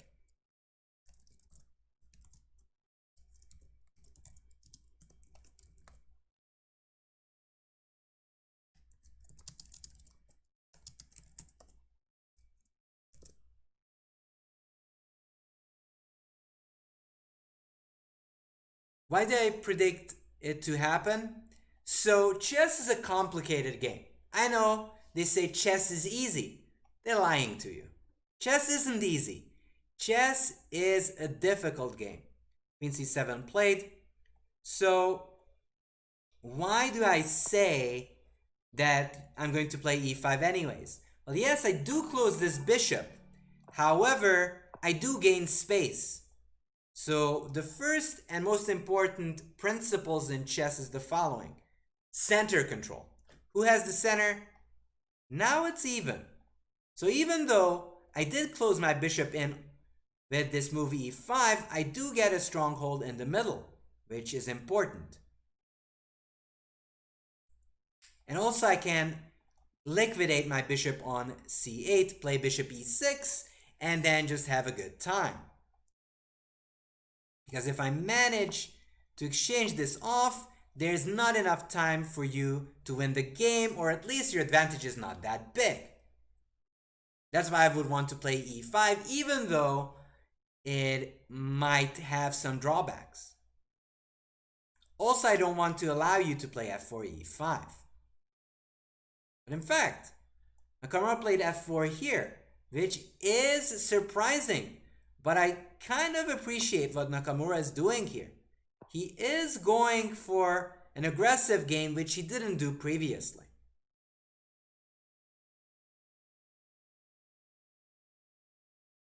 So queen f3 is coming, and with him not castling, he might actually go for some attacks later on. b4. This is kind of a funny moment. If you take, this seemingly wins a piece, but there is this move e takes f6, attacking the bishop and the knight, classical double attack, which gives an advantage. So knight a4, still theory. I'm pretty sure Hikaru is still in book, has 16 minutes versus 10. which is a big advantage. Also, if he wins this game, that would be a big boost for his chances to clinch it all, because he will have an extra white left. Knight d5 is playable. Probably is the move that Dubov is going to play. I would assume knight d5 to happen.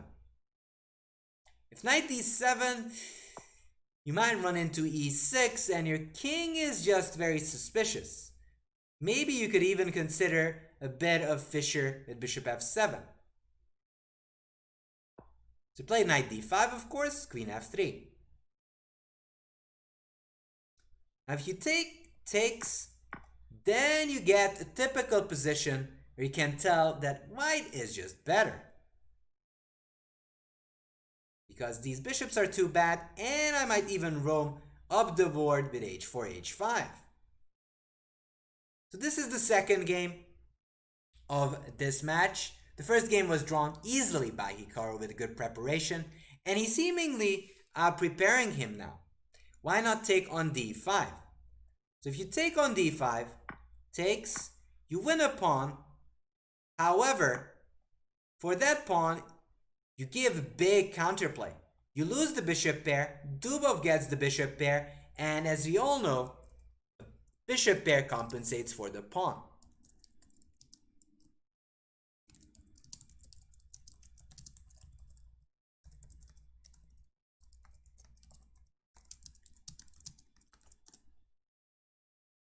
And also note that your king is still in the middle, and you're doing too much and too aggressive moves whenever your king should be just castling. So he decides to go queen f3 instead. That's why he doesn't take. He feels that his king is not ready for action.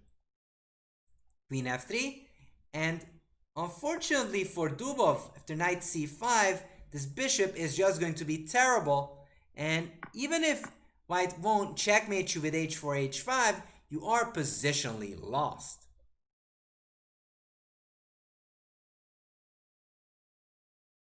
And there could be castling and short castling. So some of you are asking, why am I not on the top of the top? Well, look, I might have a good sense of this game, but good sense of the game is not enough. You've got to get enough practice to actually get to the top. Also, you've got to be extremely precise, just like these guys. And let's be honest here. I hope to get there. I hope to be better in the future.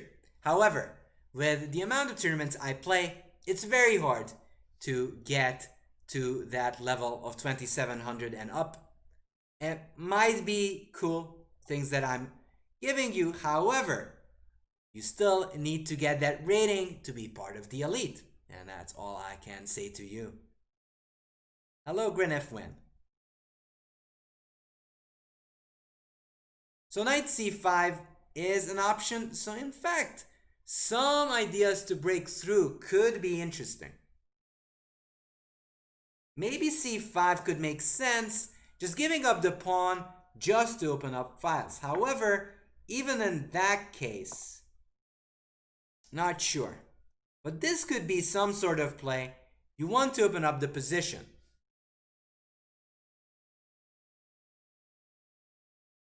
a5, a little bit passive. Now long castles does look good. However, I'm even considering h4, h5 ideas. Although that might run into bishop g4, just stopping long castling and h5 in the nick of time. Long castles, and actually this is the play that I wanted to see from Nakamura, and I think is his biggest chance. He has to be aggressive.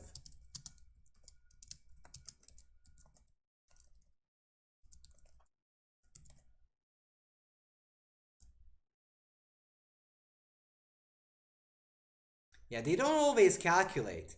Here, he's pretty sure still in preparation, and this is a beautiful position. Because Black's only hope is to go c5, c4, however, that is well protected. And if you don't go that direction, you are just going to get smashed on the other side of the board. This looks terrible. Just terrible for Dubov. Yeah, he did castle onto this side, but I can tell you from practice, these blocked pawns can't pass on through. Queen a7. Dubov realizes this and tries to exchange the queens as quickly as possible.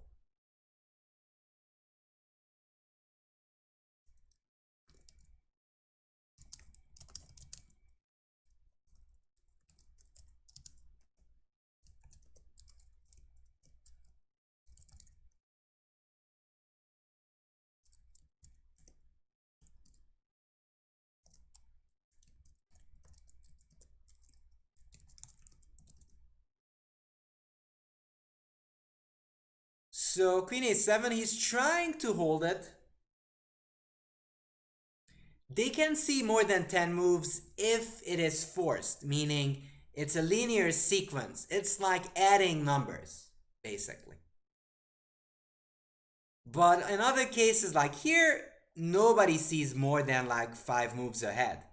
So probably in this position, everybody sees around 5 moves.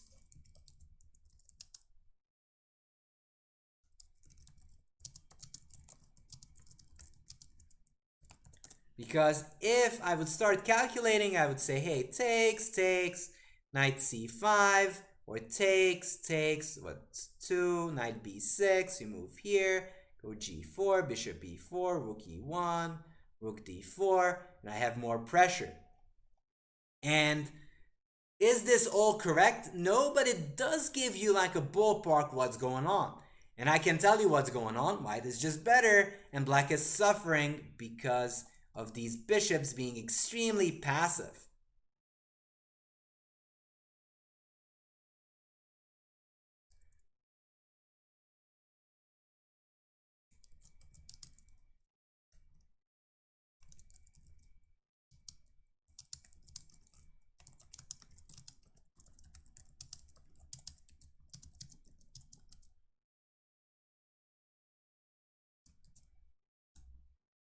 So I can go this direction, but that's actually not forced. You can go rook e1 and takes.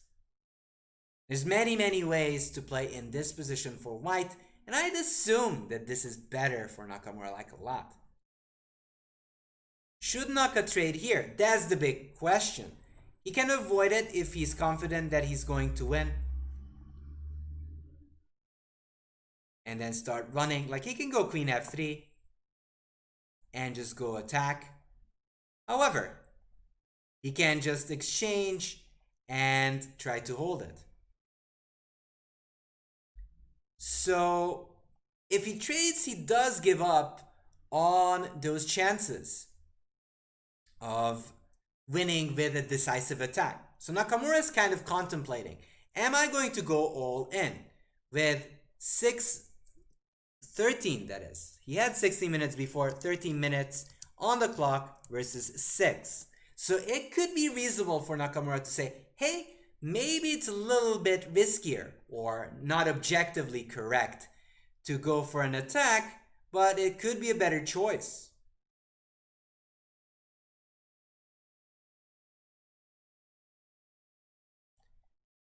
So queen f3 definitely makes sense in this position. However, you do move away from that square, and I might, if I can somehow press through with c4, that won't be easy. Probably there's queen c6 even here, hitting this rook. Then bishop f5. Bishop f5, I can still take on c5, and white is just better.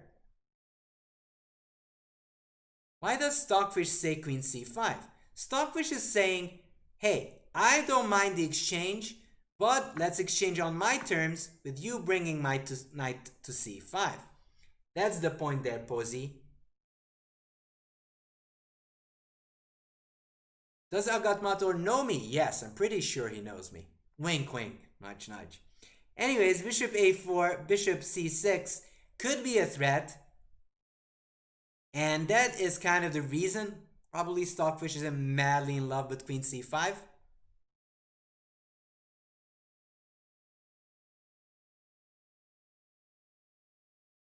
And knight takes c5. There will be pressure there.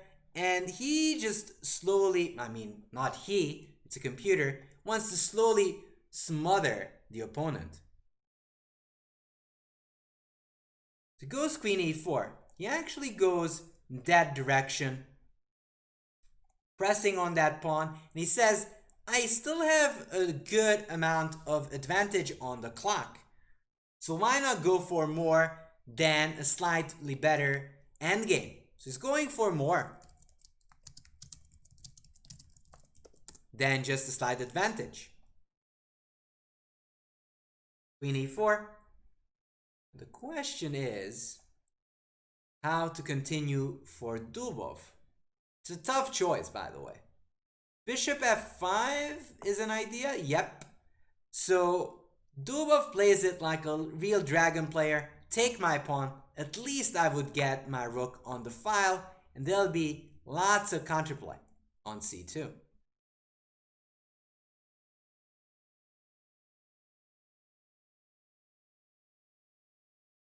How can a super GM mess up the opening?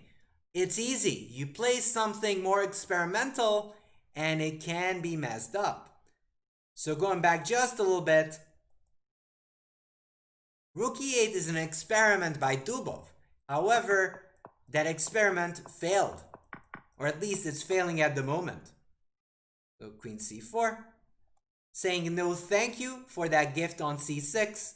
It's better not to take it and open it up. He wants to pressure on f7. Maybe after bishop e6, he will play queen c5, forcing black to either exchange the bishops.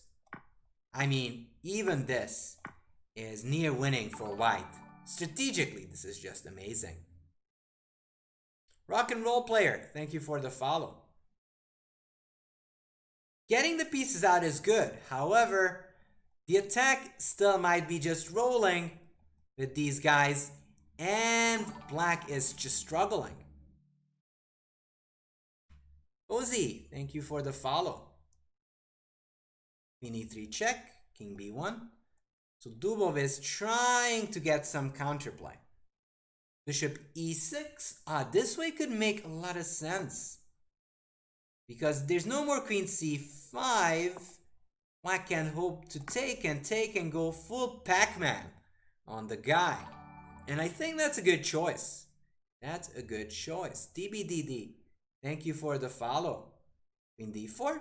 And now Nakamura says, okay, you had your fun. Now I'm going to get into the endgame and just have a good time. Yes, takes. Again, if you get into this endgame, this bishop is just dead, facing a wall of pawns.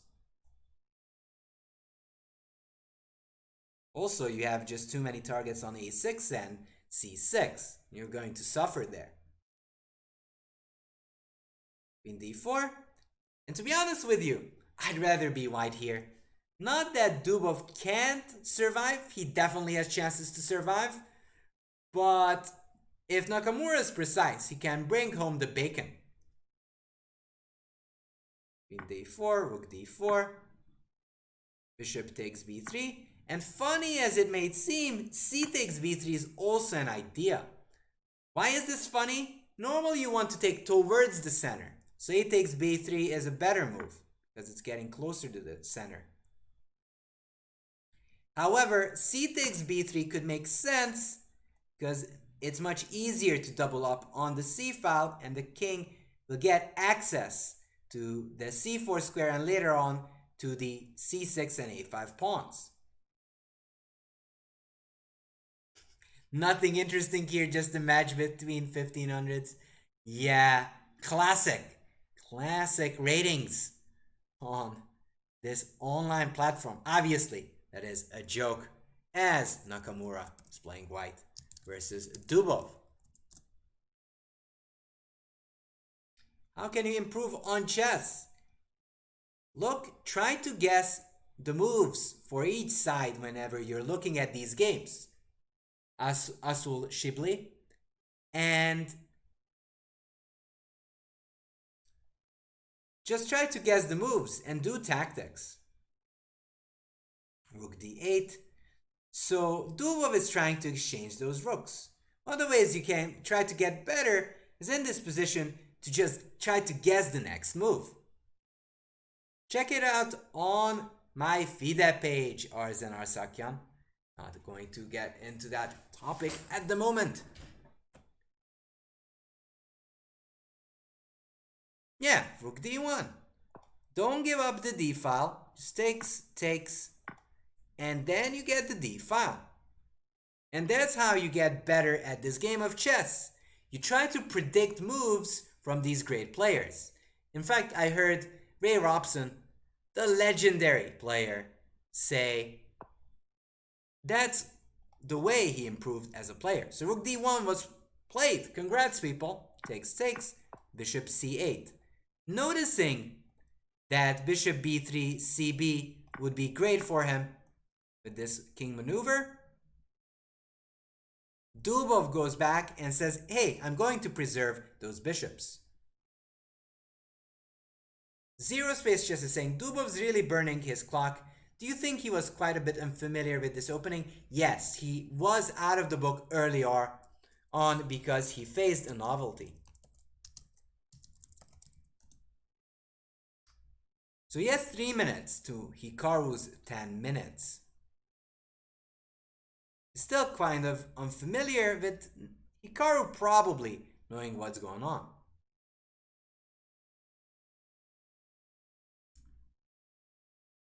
F6 would be an idea. Let's say here, king f8 and f6 and just try to break it open. If that could happen, he could have a good position. Knight c5 could make sense too, yeah. King f8. Now knight d7 is a move that is a bit controversial. You can exchange that knight for the bishop, but that bishop was bad. Although, now you have a majestic bishop and an amazing rook on the 7th. This rook attacking those guys. However, then we would get an opposite colored bishop game. So that could be a reason for it and against it. Bishop c8, probably knight c5 makes sense. You could also go c3, however, that would open up the position. Let's see what he played. He played knight b6, sort of like the move that Ezra Razaev was mentioning. He's trying to press and invade c5. However, knight c5 maybe could have been a little bit more precise. It is your choice, Asul Shibli, to have personal coach. That does help a lot. He does have more space on the queen side.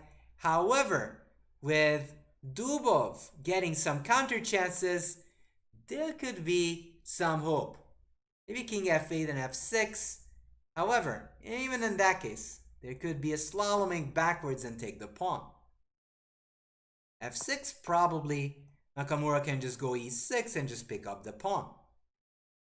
So if anything, Dubov is still struggling. Shibli, thank you for the follow.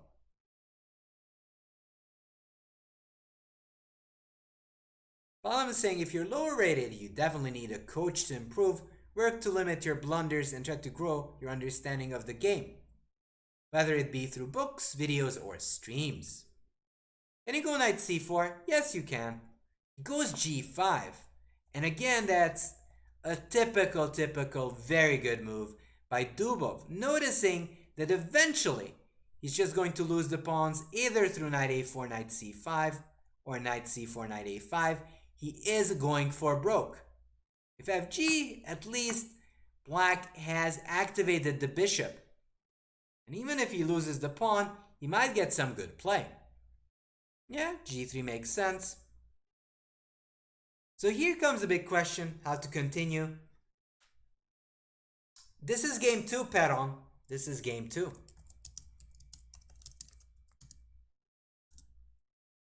So you're not late by a lot. The first game has ended in a draw by repetition. And Nakamura is coming in hot with novelties, throwing left and right. He is just doing very well. You don't really want to go rook f2 because once I take on f4, takes e6, this e5 pawn will need constant care. Well, Do check that out on these lichess sites, Asul Shibli. I do not have any specifics. However, this way, if you defend it with rook f2, then there'll be a target on e5.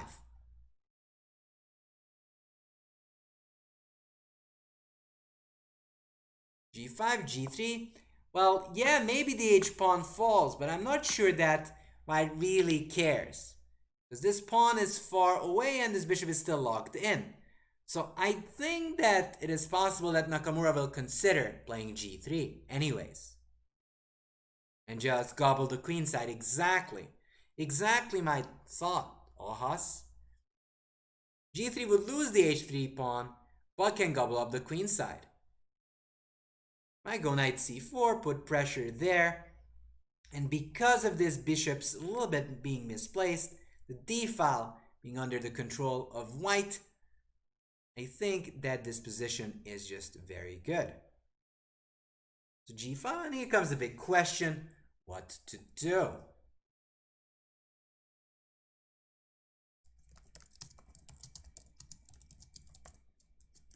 What would you play here?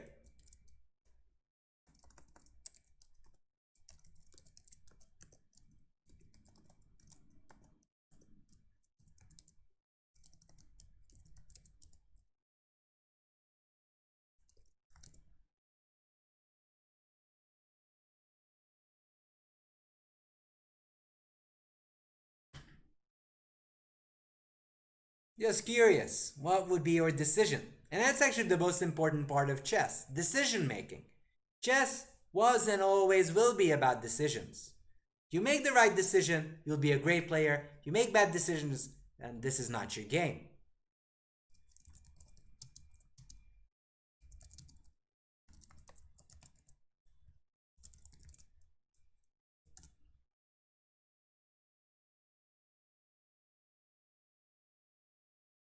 f5? Yes, but you always have to first take a look what your opponent wants. And what Dubov wants is to undermine the f4 pawn so he can take on e5. If he can take on e5, then he's going to have a great position.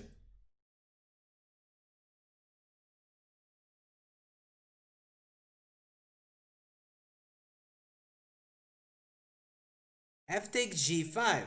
Wow. F takes g5 and probably the e5 is falling. And I'm not saying this can still be amazing for Hikaru, but already black has counter chances or hopes.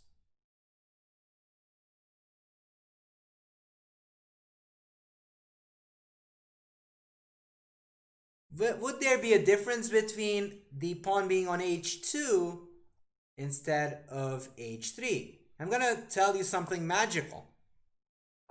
Well, you could play g3 without this pawn hanging. And I know this sounds trivial and kind of silly, but that's how chess can be sometimes. Easy and simple. If the pawn was on h2, then it would be defended. It doesn't really make much of a difference. g3 would still achieve its goal.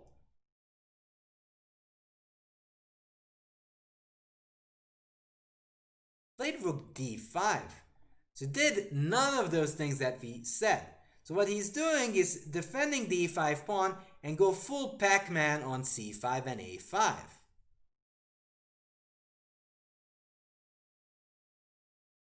fgf, rook c5, hitting that bishop and attacking here. You can't even be funny with rook d8 because I can take on c8 and you don't have back rank. You're pinned. gf, rook c5 was played. And that means Dubov has 3 minutes against 4. But with a position being very dicey.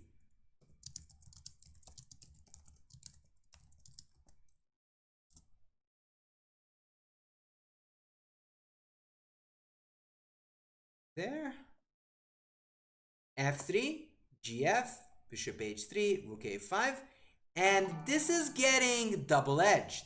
With the rook leaving the d-file, this h-pawn push becomes a reality and a possibility. Chess moves, thank you for following. Is he tilted? Maybe he could be tilted. Rook d8, just setting up this mate. The question is, can you exchange off the rooks? Takes, and here comes the long calculation. 1, 2, 3, 4, 5, 6. 1, 2, 3, 4, 5, but there's many pieces in front. So that's why I didn't go rook a8 here. Because if he does, then suddenly it is Dubov who's winning with this quick h-pawn. So in these specific scenarios, you can count for like 9 moves ahead. Or more. Played a4. Doesn't want to get back ranked. ba, ba. And this is getting double-edged. Bishop g2, h5 coming. And the bishop's getting activated. I feel that Nakamura might have slipped a little bit. I'm not sure anymore if he's better. He might actually be worse with this rook sidelined on the a file. It's not where it's supposed to be, and this a-pawn is rather slow with this rook in the way. Let's say, I guess, bishop g2 makes a lot of sense in the future. Let's say a4, bishop g2. f4, then I go h5, and I'm very quick with this pawn just running down the board. Stockfish prefers black. That does not surprise me. Black retained the bishop pair and has a much quicker passer. And a quicker passer that matters most. Always look for the pass pawns. And this might be a big match. This could be critical. Whoever wins this game might clinch the match. Well, I mean, he's not clinching yet, because that would be just 1.5 for one side. However, that would be a big step for whoever wins this match. Bishop g2, h4, h3 is coming. Is there rook a4 here? Here? So even if you take, I want to take that pawn. I admit I'm worse. However, is there rook d1? So I go here.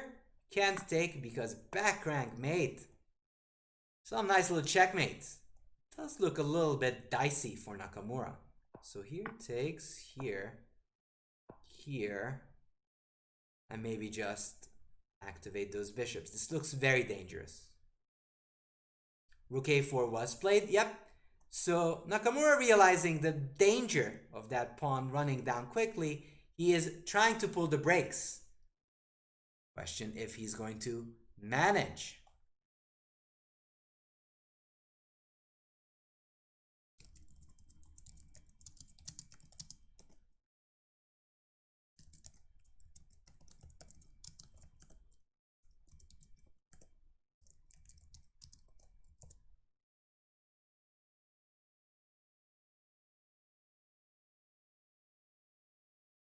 Rook a4, maybe it's a bad move, but it's a very, very logical one.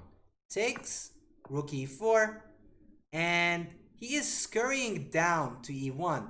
However, I'm not sure. Bishop g2 actually runs into this idea. Question is, rook d2, no, that loses to knight c4, knight e3. h4, ooh, this is defended. The pawn is running down the board. Check, king f8. Looks very dangerous. Knight c4. Wow. Knight c4. The question is how to continue. Bishop f5 makes sense just to stroll the pawn down that way. However, maybe knight d3, but then you can pin that. And there are issues. c4, let's promote that line. This looks very dangerous. He is fighting for a draw with 3 minutes versus 2 minutes. And Dubov, as good player he is, he's taking his time. And that's what you're supposed to do whenever you get winning chances. He did play very precisely. Yeah, Samuel, he did misplay. He had a beautiful advantage. Bishop f5. Yep. Again, making sure all of those guys are defended. Rook h1.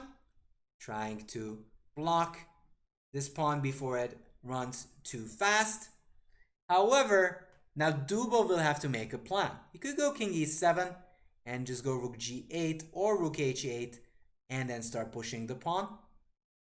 Or just rook g8 and trying to bother the f pawn. It is still difficult because Hikaru, unlike in the previous match games, he will have a4, a5 to push.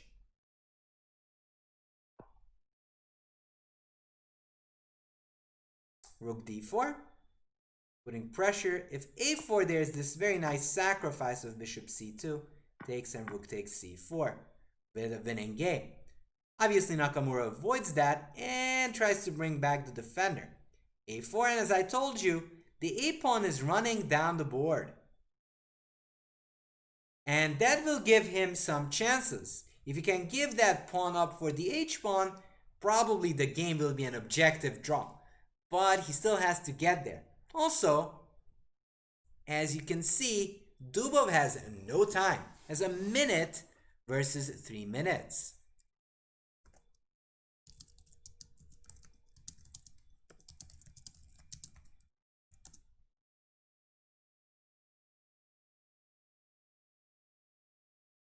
Yeah, the f-pawn would be important.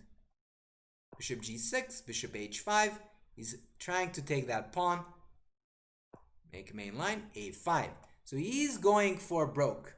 If you take rook f1, rook f4, knight g2 is a nice trick, but it doesn't really do much. Just rook f5. But maybe just some hopes with a6 and that pawn starts running.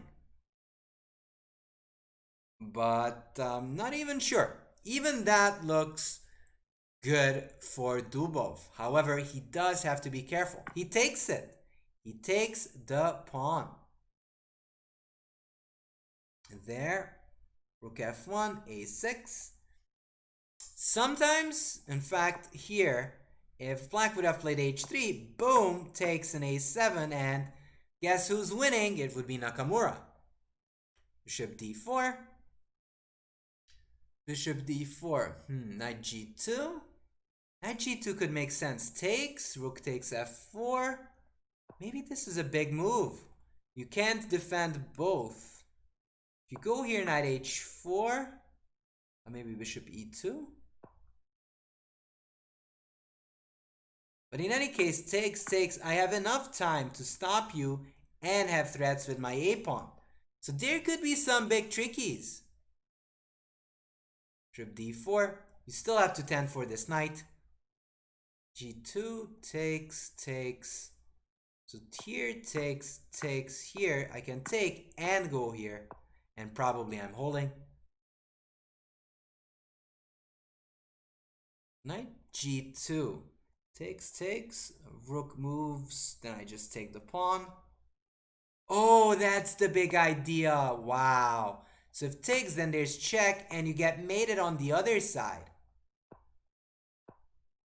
Wow, that's beautiful. Now you can trade passers, and yeah, this is painful. Painful for white, especially with these big turnarounds. Like, he had an amazing position, and now he's suffering. And knight g2, then rook f5, and it's checkmate. There's 1 minute 50. Wow. This could be a big turn of events. Just a big turn of events.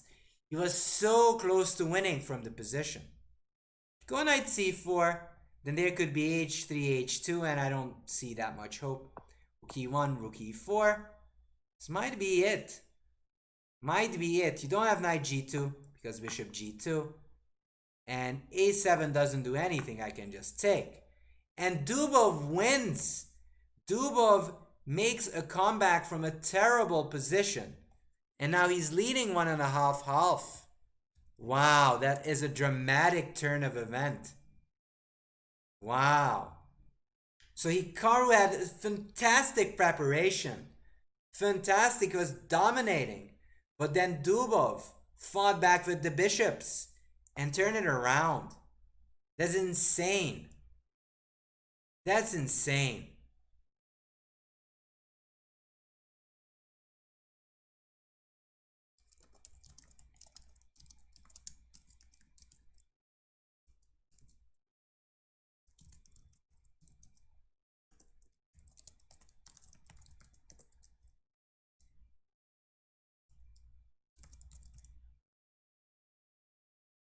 That is just insanity.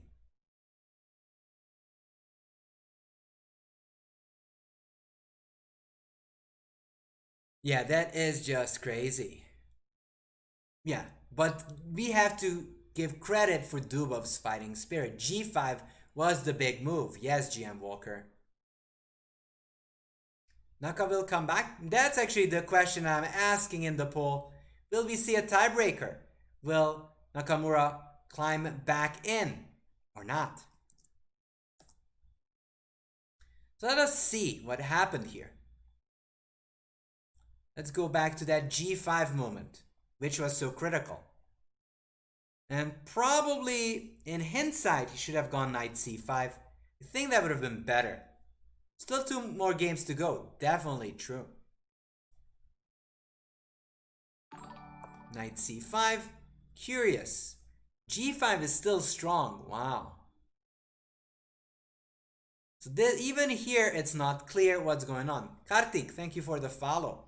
And it's kind of fascinating to notice this, that the bishop pair, even though it's passive, they're still so strong. This positionally would be lost in general. Hello, thank you for following.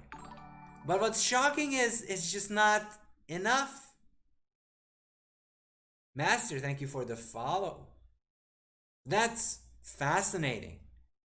Honestly, I would think that this is just brilliant for white. And again, this is how you learn.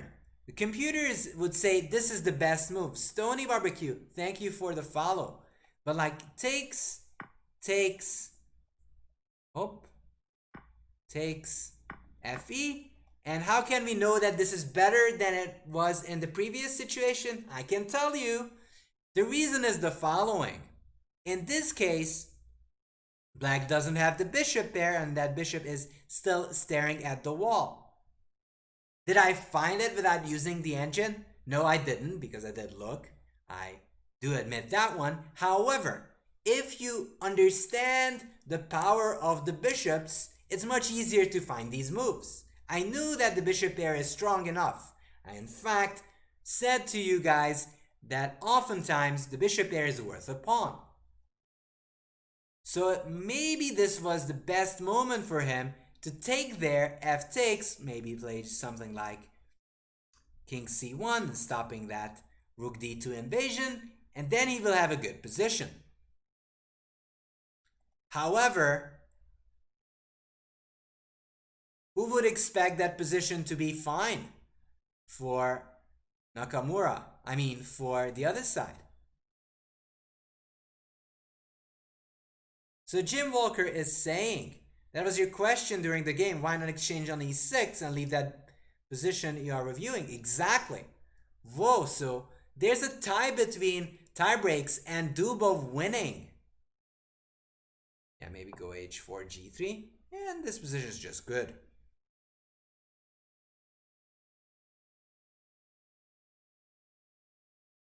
So rook d8, takes. Here, bishop c8 is a very strong move. And that's why you have to appreciate the strength of those bishops. You want to keep them on the board. Hey there, g4, how are you?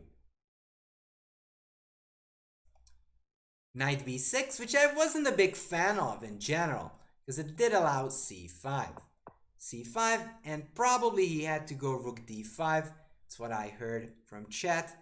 However, that does run into bishop b7. And that's kind of the thing that I wouldn't want. And that's why rook c4 is better. And this is the way to use logic to find the best move. I'm going to tell you, break it down to you, okay? Listen up. So first off, You have pressure on which side? You have pressure on the queen side. These pawns on c5 and a5 are weak. You want to capture them. Capture them all. GM Storm, thank you for the follow. If I go rook d5, bishop b7, black gets so active. Don't want to deal with that. That's just too much. Black gets counterplay. Don't want to give any counterplay at all.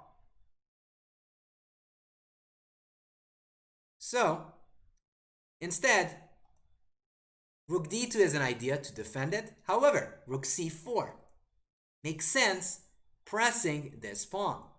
So you're actually trying to achieve the same thing with rook d5 and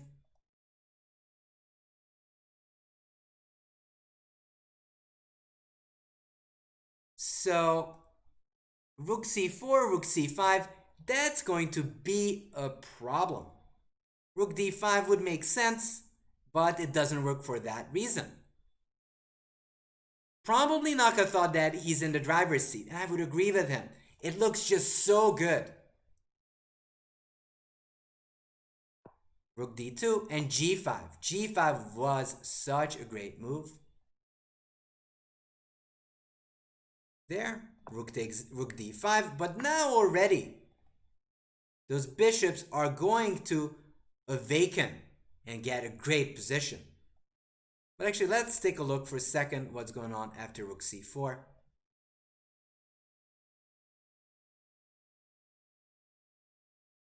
Rook c4 here, and you have time for g3. Oh, g4. Also probably good, but why not just g3? Note that I'm trying to build all those pawns in a decent position. And just a side note for the chat, I do wish to respect all of you, and I really hope you'd try to respect me as well. That's the only reason you would get into trouble. Don't disrespect anybody in general. That's my motto. So rook d2 was probably slow, but I think he underestimated this move of g5. Sloniu, thank you for the follow. Rook d5, f3, bishop h3, and already this pawn is just faster. And that is the reason oftentimes these positions are annoying, because that is just too fast. Rook d8, activating the rook. And even though white took a pawn, he misplaced not just the rook, but the knight as well.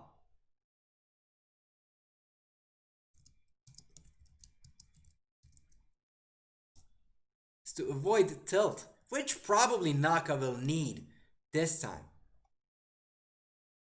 How to calculate the speed of pawns? It's math. Posy, it's math. It's simple as that. You know that it's going to be a pawn race. You're just going to calculate what's going to happen. So a4, ba, ba, e6, and you know that your pawn is just going to go down there. Here takes, and you're going to go 1, 2, 3, 4, 5, 6, because you've got to move the bishop. Same thing here. You count it. You just count those moves, Posey, and that is the calculation. You just do it however fast you can.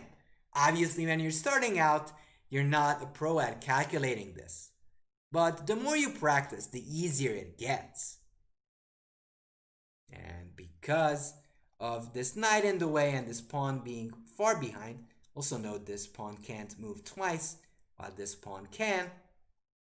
Black has an advantage, and therefore is going to win it. So king a2, h5, and whenever you have to start defending, that's never a good sign. You're going to struggle. Many of struggles going on in that case. Okay, 4, bishop e5. Again, as I mentioned, this runs into this idea, and not only is there an aggressive passer on the h file, you still have to deal with that big problemito that made on a1. Rook e4, bishop f6 here. I was even considering bishop g2, but this does run into this counter trick. So one of the things that GMs do is to double check if there's some problems in the position. You always have to check if your opponent has a trick or not. And here actually Nakamura does have this trick of playing knight c3, knight c4, knight e3 and take on g2. Zero Space Chess is saying Naka was perhaps too attached to his advantage and pawn, gobbling up pawns, so he was psychologically disadvantaged. He couldn't change his plan when it started to go south. Yeah, probably. Also, oftentimes we lull ourselves to sleep, that is, because we believe that everything's going fine, everything's going to be alright, I have the big advantage, what can possibly go wrong? However, the lack of urgency can often backfire as it did in this game. H4, but there's no lack of urgency of Dubov, who has been defending all game long. H4, rook g1, bishop f5. Again, very good tactical play by Dubov. He defends the pawn, defends most of his pieces, and prepares to start running down with the h-pawn, which makes it a very, very good position. Rook h1, rook d4, setting up some slight little tricks. And that's the thing that you need to do when you have the advantage. You still want to work your opponent. You want your opponent to try hard to defend. So you're always posing problems.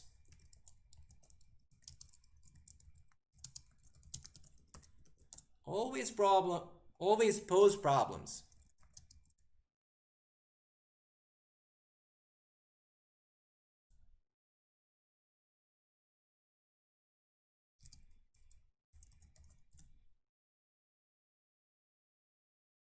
Lyrica is saying Dubov was cheating.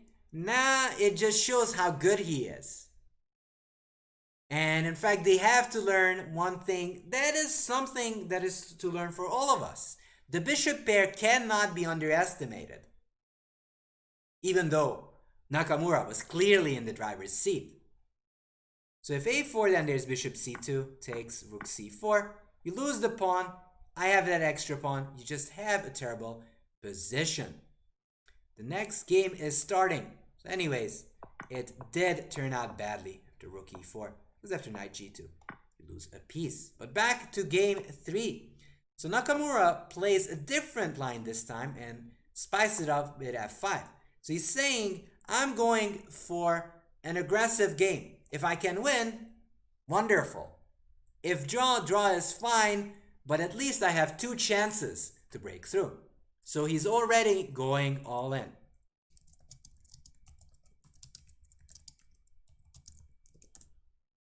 So he's trying to win with black and white. Let's rotate. See it from Hikaru's perspective. Knight g5, bishop b4. And probably, I think knight e5 is a move. If queen d4, you can always play d6, and this bishop is going to be monstrous on that diagonal.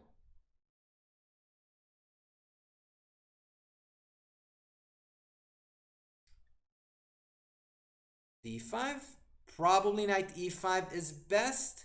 However, I do feel that Hikaru seems to be a little bit tilted. He needs to win, in this position, according to theory, is a little bit dodgy. d5, knight e5 played. Now the other move is bishop f4. Don't blunder your bishop though, because that check would take away that guy, and that'd be a problem. Also, a side note, even if Nakamura draws, that's not the end of the world for him. He still has one more game with white and can force a tiebreaker. Played queen b3. His plan is, in this case, there would be takes d6. This knight being defended. After queen b3, there's pressure on this bishop. And if you takes, and white will have immense pressure on the dark squares.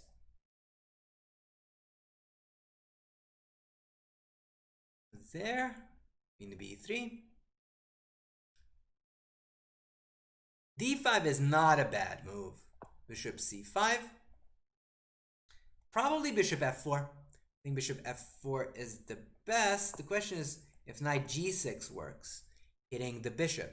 If you don't react, let's say you play queen e7 over something, e3, and this bishop is just too strong on f4, I think Dubov would have a big advantage.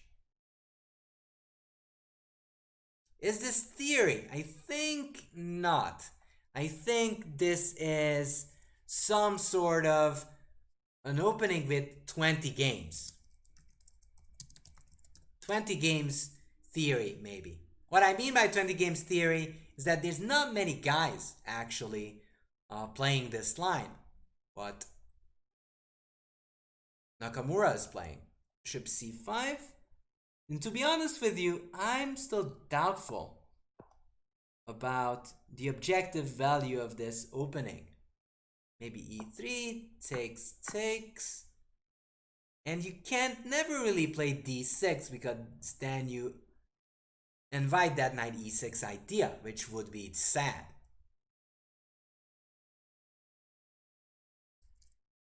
Many online videos, Posey. I'm gonna give you a link.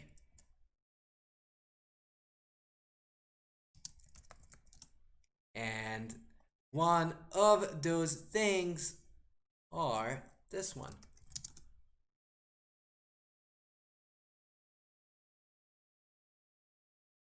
So on the St. Louis Chess Club, there are many free videos.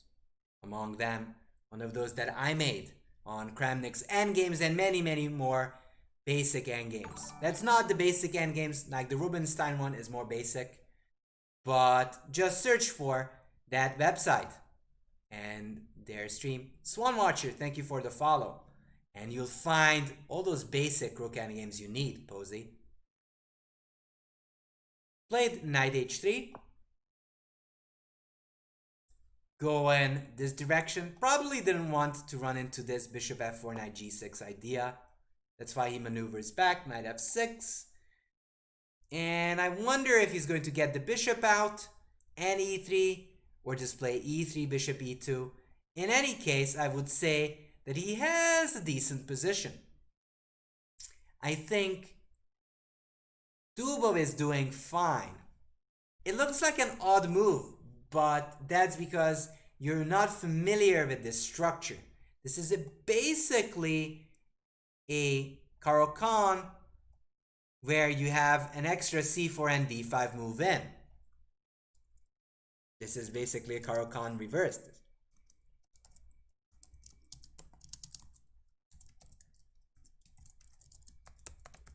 And for all of you who are not familiar what that is, I'm going to show it to you. So I'm going to rotate e4, c6, d4, d5, bishop f5. And this is sort of similar with the knight being on the side and the rim. But in this case, in this game, black has way more space. I mean, black being white. White is playing the black side here.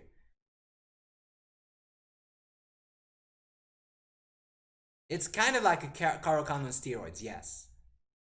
Yeah, bishop e7. So he's trying to put pressure on Dubov on the clock.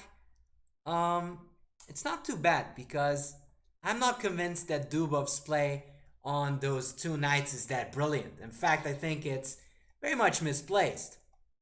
And he's yet to get the bishop out. If anything, I think it's time for him to get the bishop out, and he did. Knight g6. And possibly it's time for e3 for Dubov. Yes, you would give up the bishop. However, it is time for Dubov to castle. Or he can still decide to go bishop g3, and after, let's say, castles e3. After bishop e2 castles, white is doing just fine.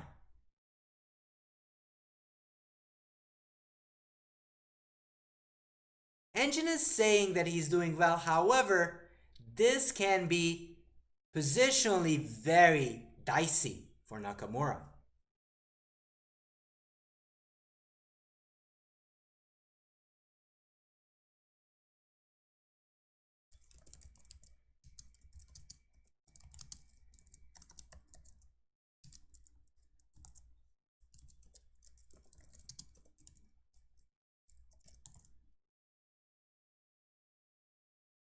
Which side would you pick? Yeah, I mean, d6 had to be played sooner or later, but I do admit that it just doesn't feel right, because if knight g5, knight e6 happens, you're going to be struggling.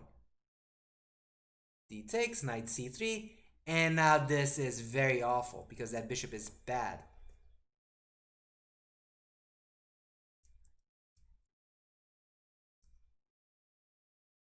And again, if white can make 3 more moves and castle, it is going to be an atrocious affair for Nakamura. The question is if Nakamura can come up with something before that.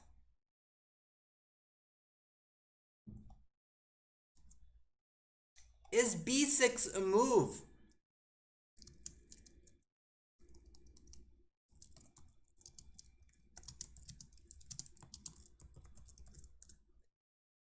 b6 is possible, but you do run into knight b5 ideas, and oftentimes there are issues there. So if you're just staring at the computer, and I know some of you do, this is much harder to play in practice than in reality. d5, just giving the pawn back quickly so Dubov doesn't have any chances to block you in. If that would happen, this would be positionally busto. So d5, he's going to give the pawn back. However, that does admit that Dubov's concept is working. So d5, e3, not even taking the pawn. If you take the pawn, yes, you took the pawn. However, positionally, your position is just terrible. You do not have enough play in that case. You're just struggling. I can see that more and more adherence for white. So you can maybe go d4. Actually, d4 could make sense. I want to close up the position and change the structure. If you take, I take here, it takes castles. You check, I don't care, I just hide my king. And I will have the bishop pair, which he didn't have in the previous one, and the structure where he has ample chances to play for more. Now, e3 did look great. However, the more I think about it, the more I like d4, giving up the pawn and just avoiding this clumsy structure with c takes d5. I think that could be a problem. Whoa! White is winning according to the poll. Everybody wants to play white here. But in any case, I think d4 makes a lot of sense. And then it might get double-edged.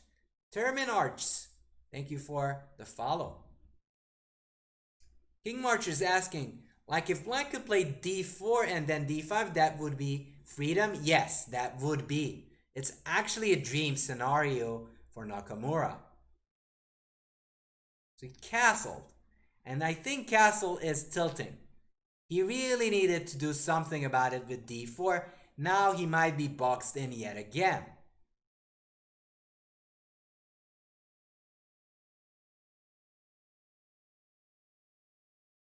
And even though objectively the computers might like it, I really don't like the fact that these bishops are so passive. It's not that easy to play it. Rook d1. Dubov is still putting pressure. He's not letting it go, and that's the way you're supposed to play chess. Never give chances to your opponent.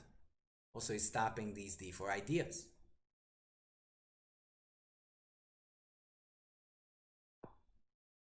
One big problem. What's the big problem? Nazi chess, d6. Maybe you could go bishop e2 still, or just take the pawn. In both cases, I think white has nothing to lose here. So if takes, that's good. If you have less space, you're happy to exchange. So Naka would exchange there. And if rook takes d5, bishop e6 here, even b5, you want to start pressing on these squares, and that could work out pretty well because the king is still in the middle for Dubov. So Dubov notices that, plays bishop e2 and prepares castling. Or c takes d5 is also a normal move. Yeah, Zrazayev. Pablo, thank you for the follow.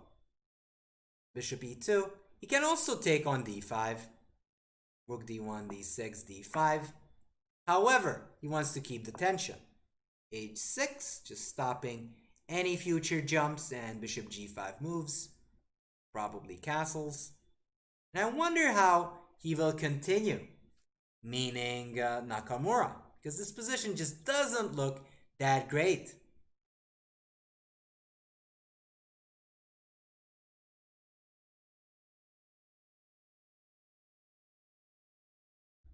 Is knight e5 a good move here? Now you already played committed to h6. However, knight e5, you often run into ideas like taking and stuff. Like white can go cd. And oftentimes this idea of bishop e5, let's say something not so smart, then d6 can be a problem. And that is an issue. That knight on h3 though, well, that knight on h3 can hop to f4 at any time, like bishop g3. Not quite yet. Like instead, let's say h6, bishop g3, and knight f4. And then the knight on f4 will be just beautiful and happy. So if anything, that shouldn't be an issue. So h6 was played, castles, bishop e6. And now notice that Dubov made sure that he castled and he's going for action now instead of anything else. Bishop e6. Now dc is still not a big threat. cd is a possibility, or can still try bishop g3 and just put pressure.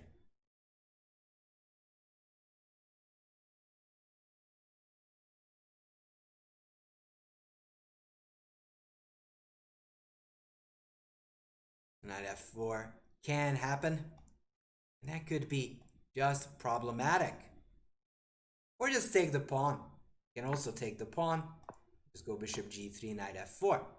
What makes this position tough for Nakamura is the fact that even if you win that pawn on d5, it doesn't mean much. This d6 pawn is just too backwards to actually cause any problems. So I think that can be an issue. Naka has the two worst bishops imaginable. Exactly. That is, sad about it or not, is true. It's true. Those bishops are terrible. Knight takes d5, and knight takes d5 I don't like. Why? Because Nakamura has less space. You want to exchange as black.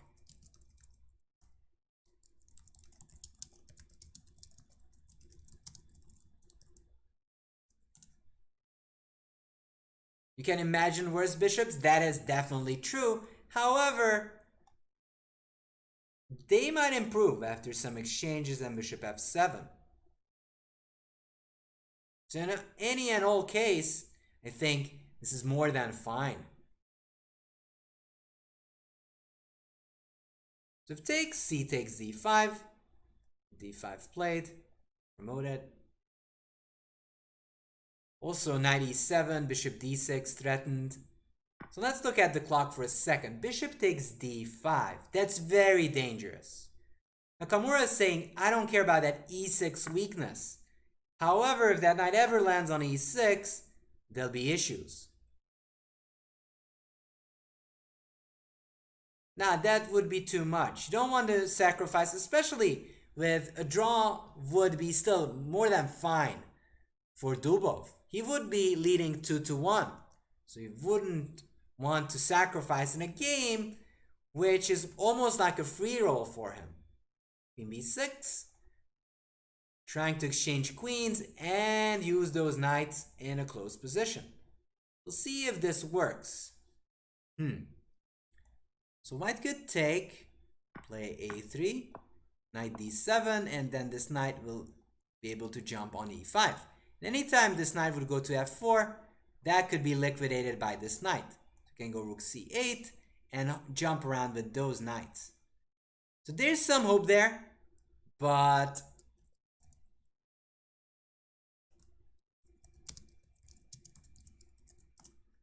white is still doing fine, might still be even better because of the bishop pair and more space.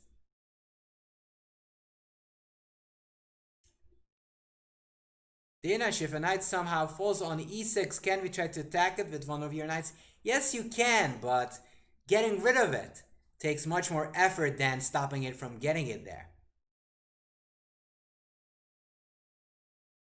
Rook c1, takes 6, rook c8. So far interesting play by Nakamura. However, I do think that it is still for Dubov choice. He is for choice by all means.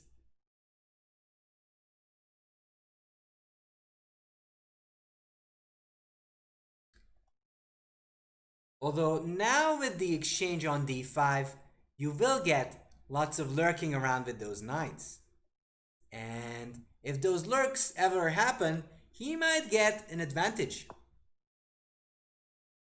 Who will win? For at the moment, Dubov is a big favorite.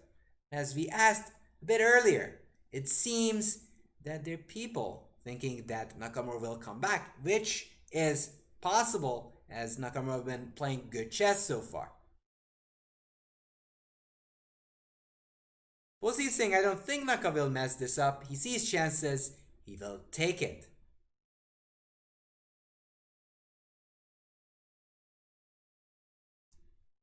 Rook c4, he's trying to double. What can Nakamura do? You can't really go b5 because takes, and bishop is taking the pawn. Knight d7. Or maybe you can even think about this. Takes a5 and just build a post on c5. And that is one of the things you want to know in these type of positions.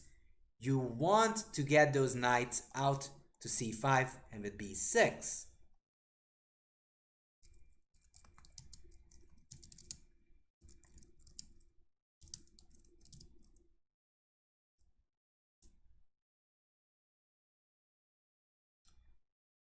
But that's not the only outpost you can look for. You might have to deal with this pin. However, even there,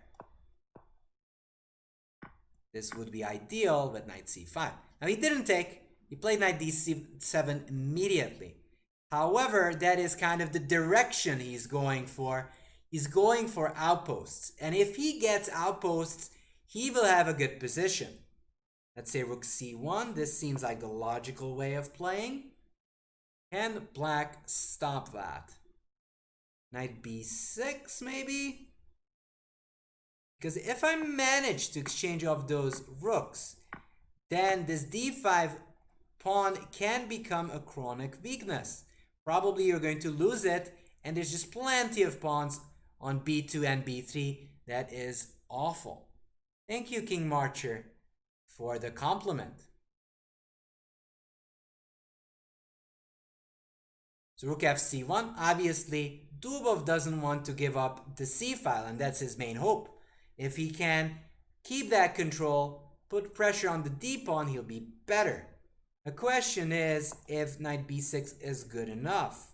It probably is, because if rook c7, you can often face takes, and knight d5. Wait, that loses. Takes. This loses to bishop c4, pin. Always look for tricks. Always look for tricks. Now knight b6 is pretty good. Probably bishop d8 is an idea. Takes, and now that's defended. So yeah, he did play knight b6. Rook c8 takes, g4. And again, that is typical Grandmaster play. They're going for that g4 break.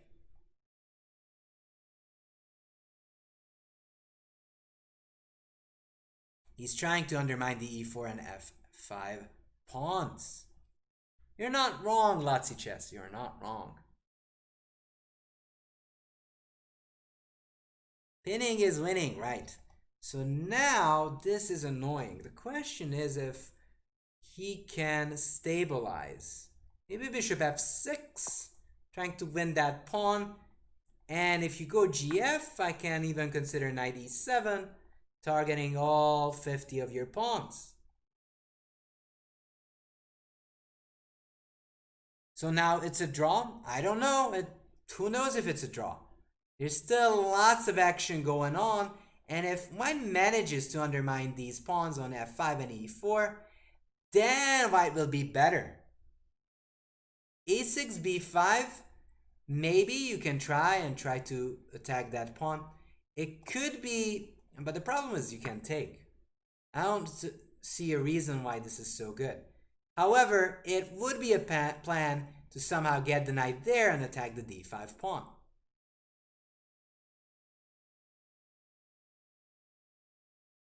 Now, g4 is a typical move that you would make if you respect the power of the bishops. You're saying, hey, I have enough play here. I want to open it up. I see people claiming this is a draw. It's not a draw. It might be an even position. However, you have to be precise with black and even with white to hold it. But who am I to decide?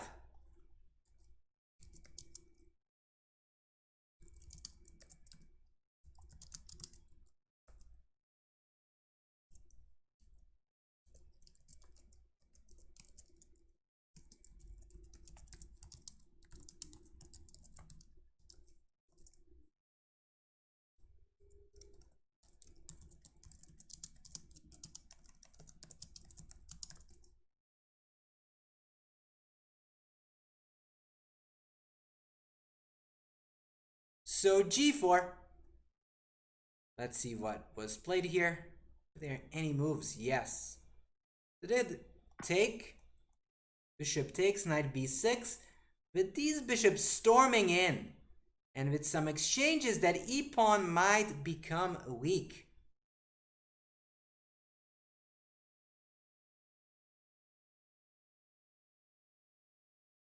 Yeah, but again, and that was our talking point. Once something lands on e6, white can hardly be worse. Hello, Ilya.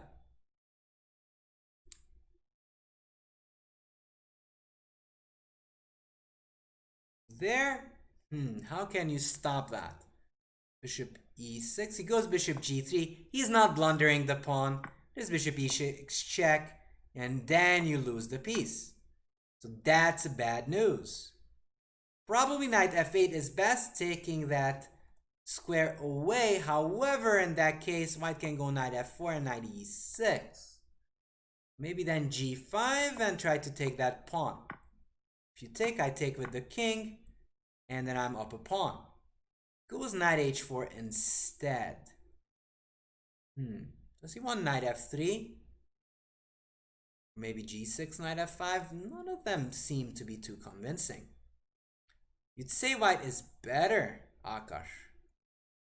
Okay.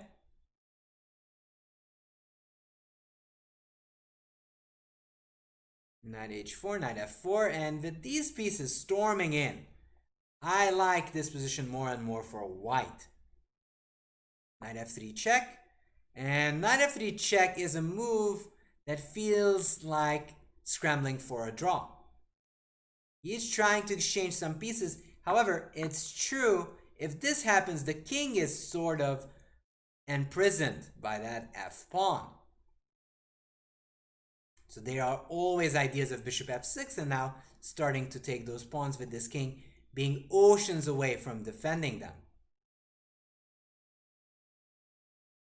Aren't knights good in this position? Yeah, but the position is opening up a little bit.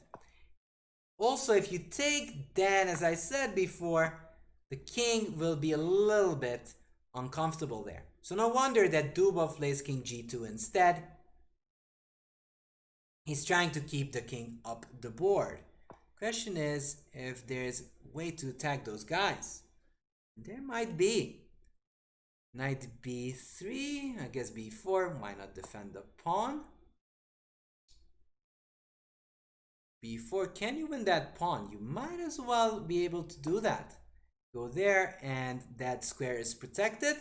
And suddenly those bishops do take over. However, bishop e6 check. King f8, maybe the king can run this way.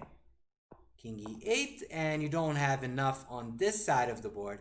You're gonna gobble, and your bishop is too passive to actually give counter chances.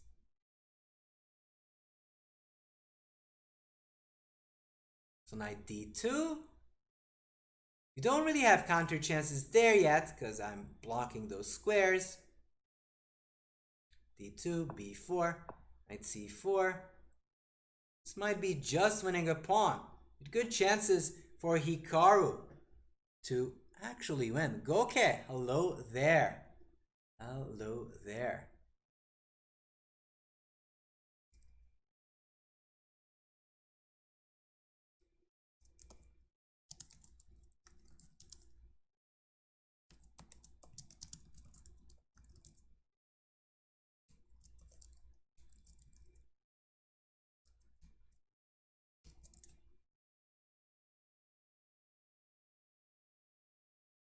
Maybe double pawn is bad, yeah, but that is kind of the thing that we always know.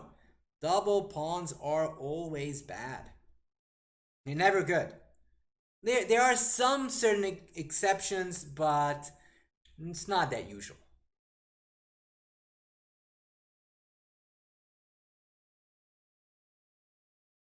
Bishop f5 is trying to win the e4 pawn for an exchange. However, can't I take here knight c4? And if you would attack my knight, I go knight a1, which is funny, but it's not so funny because I'm going to take the b pawn, and with two connected guys, I am going to run down the board. And knight b3 did happen. Takes, then knight c4, knight d3. Again, I might actually go bishop f6. Oh, then I just take, of course. Meant knight d3 though. Then again, I have bishop f6 winning that pawn, and now the a pawn is just too fast. Exactly, that's what's happening. Knight c4 is coming. No tie breaks, a chess student. 2 in a row. Wow. Yeah, white has beautiful bishops. However, that bishop on g3 is not ideal. And even with bishop c2, as I mentioned before, strange moves with knights often win because they're just very strong there. The d6 is loose. However, if I manage to get an a passer, it's going to be very tough to stop it. Just extremely tough to stop.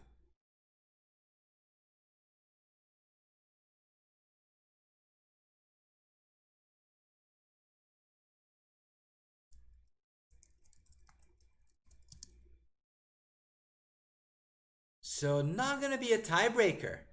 That's the answer of chat. No tiebreakers. Wow.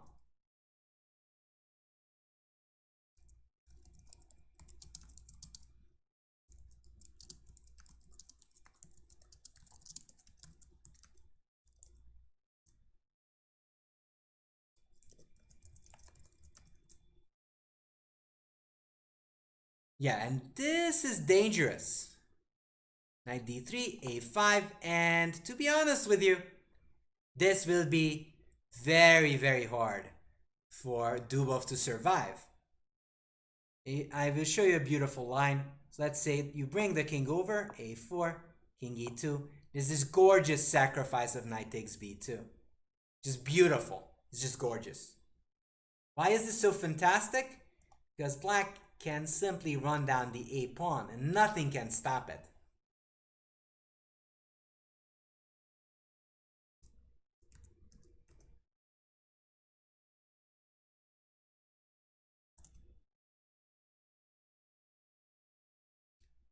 Well, yeah, but he does win that pawn. If you move the knight, you can stop it, but then you'll be down a pawn and probably just losing. I'm just gonna take and I'm up a pawn. And if you don't, I go a2 and the a pawn promotes. Some fantastic tactical trick. And I don't know, might even happen in this game.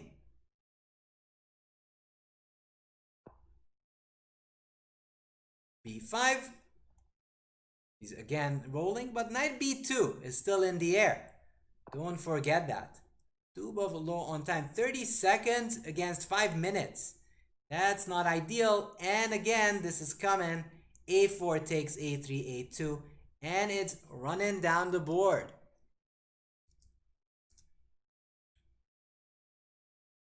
Yeah, so this looks dicey.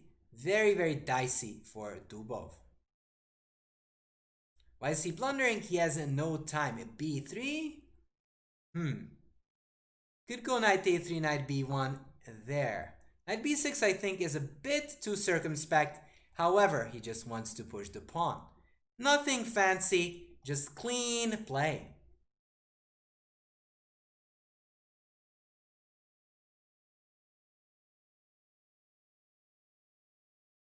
So there, knight f4, a4, just running down the board. Probably that's the best chance there, chess student. Hey, Pancreas.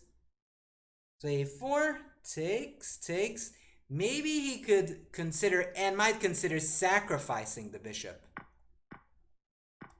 Because if you manage to exchange off some pawns, the knights can't win. So knights are a little bit clumsy. Yeah, now he does have a terrible pawn structure. Exactly, lyrical chess. e4 might be coming. But it's a question. What is going to happen next? Knight f4. Maybe he's going to sack and just try to play for e4. However, that must be objectively lost.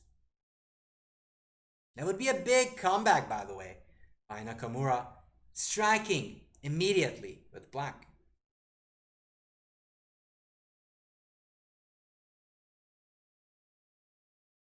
Well, you can take with the knight, but that's not the point. You usually want to take with the pawn and run it down the board. Not that there's anything wrong with knight takes a4. This is probably still very dangerous for black. I mean for white. This is still very, very dangerous. However, ba just threatens to promote. Why not win a piece when you can? Naka is taking your time listening to your advice, Posey. That's nice of Naka to listen to you.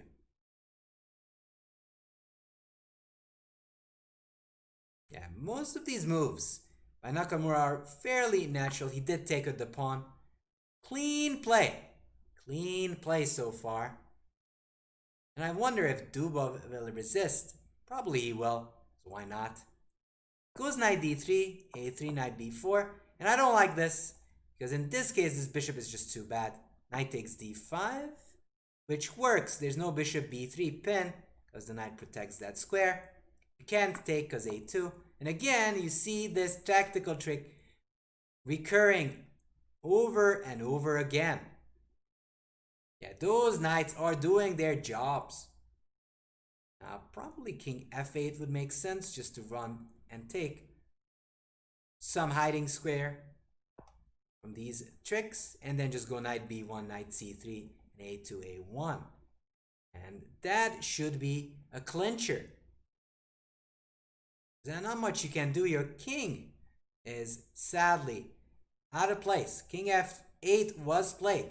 Always step out of tactical tricks of your opponent. And knight b1 and knight e4 is both an idea. I think this is very close to be just completely lost. Yeah, this must be completely lost. There's not much they can do. Knight c3 is coming.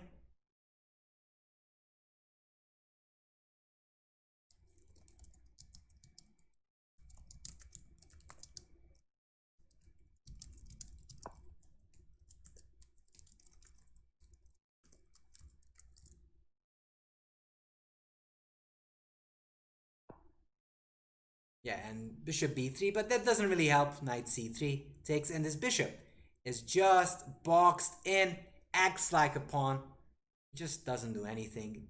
d5, knight takes a2, just trying to force this knight away. d5, if you take, can go a2, and this bishop is not in time to hold. Just goes knight d2, also good. Instead of chasing this knight away, he's chasing the bishop away, taking away all those critical squares. He might go d5 after bishop e6 though, and after that the a pawn just runs down the board. Yeah, that's a nice pawn on g3. GM Volker, exactly. That is a terrible, terrible pawn over there. It's nothing good, that position. And I would assume that this is the beginning of the end. With Dubov having 22 seconds, losing the bishop or the knight, he is probably going down. Which sort of begs the question, what's coming up next? Will he have the big final game?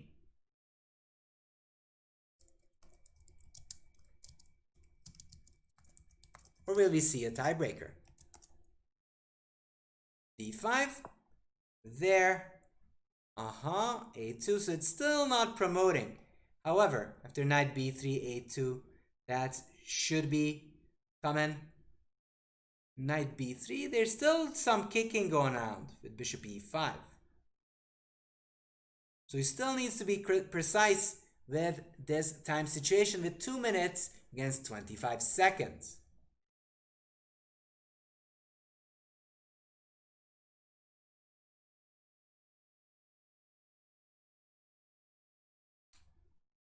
Did go knight c4, e4, a2, taking away this square. I assume his idea is takes and to somehow smoke out that knight. Can you smoke out that knight? You can go the easy way with bishop a3, bishop b2. However, with this d pawn running down, not sure that's that clean. Goes bishop d6. You can't hide the bishop because I have g5 and you're forced back.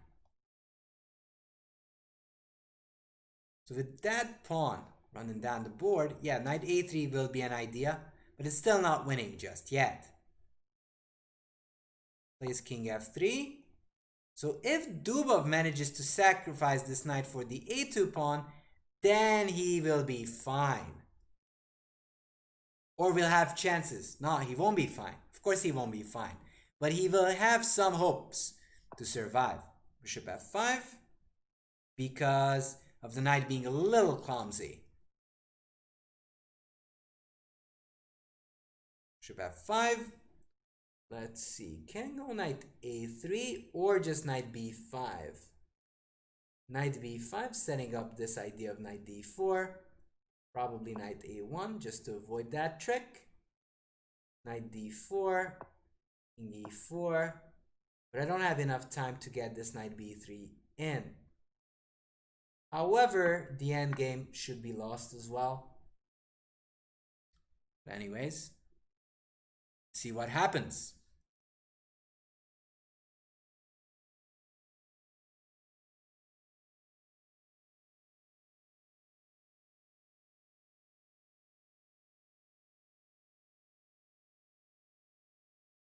This is terrible position for Dubov.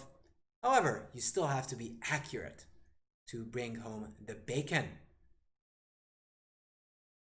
Or the vegan cheese, whatever you have in your household.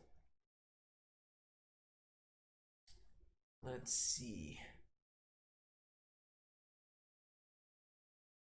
That maneuver seems fine, but even the ending is winning. Well, yeah, engines would consider this easy money, but reality is much, much different. Bishop d3. Trying to counterattack. Hey, but knight d4 check. and queens. It's just knight d4, and I see no reason why that wouldn't win the game. Knight d4, and it is a GGO moment. I think resignation is coming in. If you take it, I queen, and bye-bye. So he's hoping for a fortress, but I doubt that there's any fortresses here. It's more than unlikely that it would happen.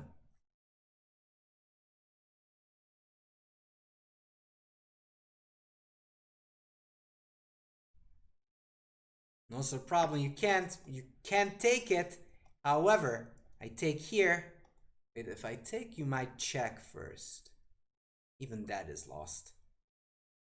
I wanted to do this one, check and take the bishop. But even if I take, you check me, I am going to win plenty of pawns. And this would just be lost. He's hoping for a fortress. Wonder if that is a possibility, but I'm doubtful. Maybe he should take on g3. Takes. If you take with the knight, check and wins. Yep. And after bishop g3, resigns. 2-2. Actually, it's not 2-2. It's 1.5, 1.5. I'm running forward. 1.5, 1.5. Well, he was considering if he could build a fortress, but then he realized he cannot. So that begs the question, who is the favorite to win it all right now? 2-2? No, who knows? There could be a draw. That is not out of the question. 2-2 is possible. It depends how Nakamura wants to deal with it. He'll be white. He can be very conservative or aggressive. He might be very conservative now and go for the Armageddon instead. But I wonder what is going to happen. The suspense, yes, the suspense is real, Ezra Zayev. The suspense is real. I don't know. I do not know.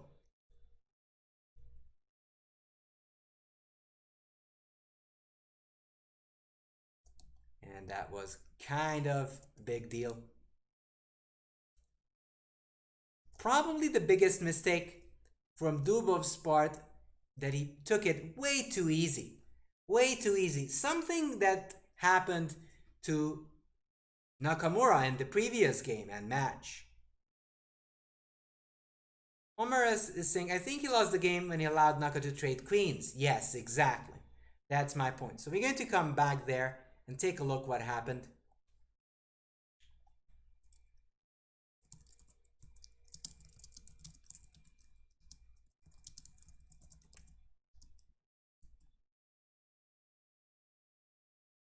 So here, 95 takes. I didn't like allowing d6. However, it did turn out fine.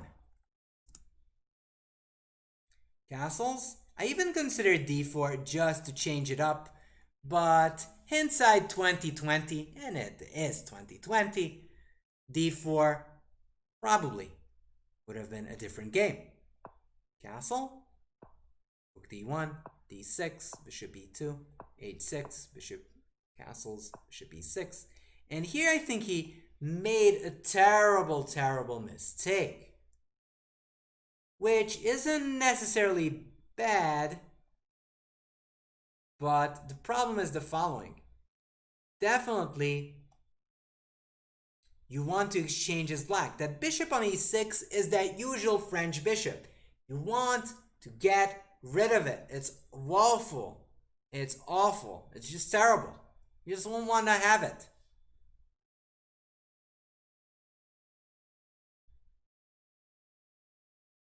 No, in fact, c takes d5 here, bishop g3 and knight f4, and engines do prefer this for white. Why? Because white has some more space. Who's the favorite to win? Chat says Nakamura. Wow. Giving black the a file might have been also suspect. Definitely. Knight d5, and knight d5 I don't like. When your opponent has no space, you do not want to give more space for them.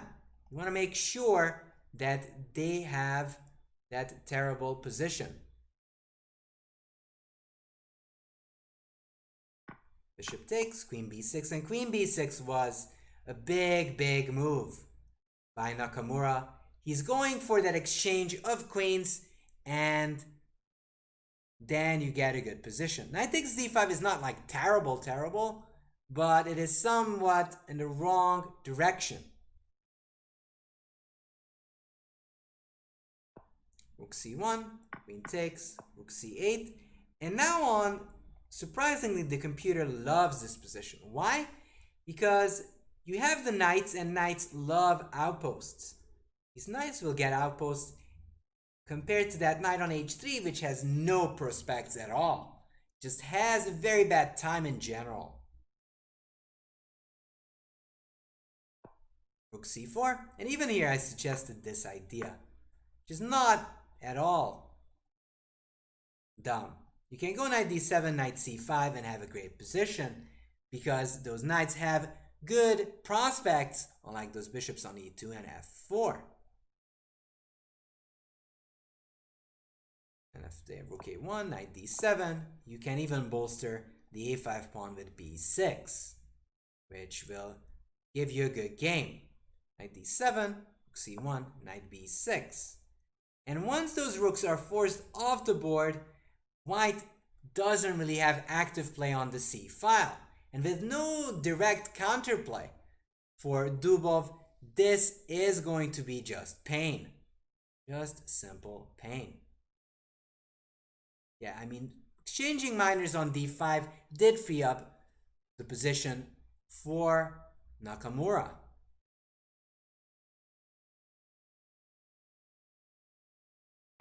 Rook takes, rook takes,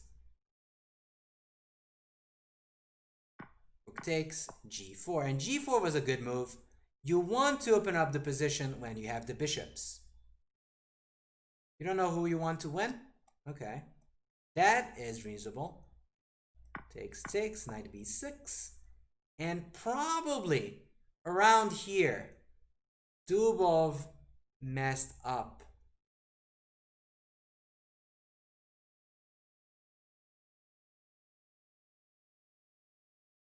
He needed to look for counterplay. Bishop g3, this was fine. Here, here, here, here. But here he should have gone knight e2, knight takes, knight c3. Not only activating the knight, but also activating the bishops, threatening knight b5 and knight a7 ideas. So you cannot just idly stand still and enjoy your time. Badges is asking, Danish, any advice in memorizing chess coordinates? So using like a blindfold board is a way to get better at that as well. Also, as Akash pointed out, there's a coordinate training as well. Blindfold chess helps because pieces don't distract you. You need no pieces to learn how and where the coordinates are. Whenever I say these squares, these are coordinates. This is E6. And because I practiced it so much, it's kind of coming easily to me. And I know that that is the square I'm looking for. In any case, knight e2, knight c3 would have been the best option looking for counterplay. Always look for counterplay whenever you can. And I do wonder if he's going to do it. And I do feel that Dubov is feeling down now.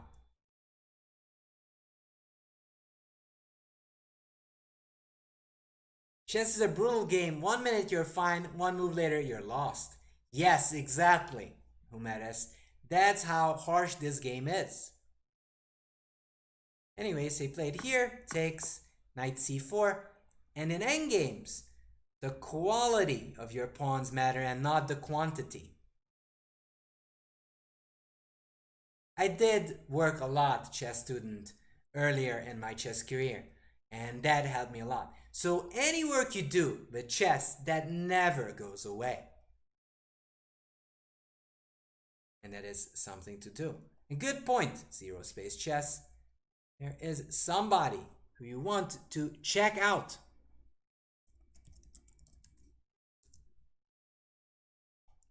And he's very big at practicing coordinates, if you're interested.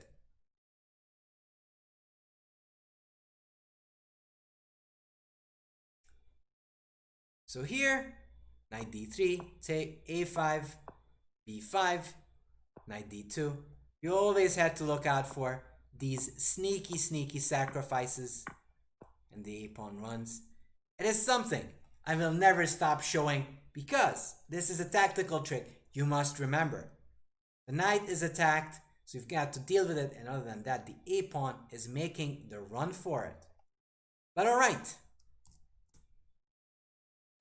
Let's take a look of what's going on.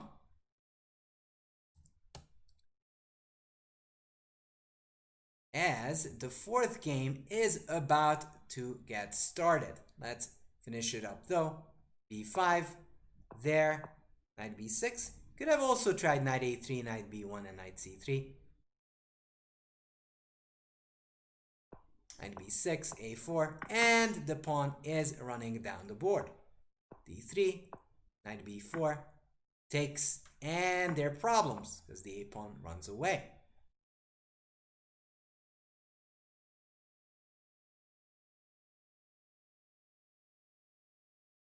Knight a2, king f8, just running away from all of those stuff.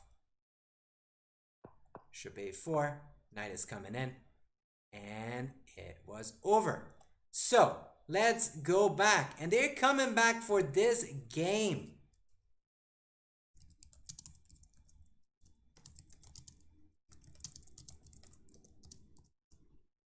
So g6, they're following their plans, which is ascending.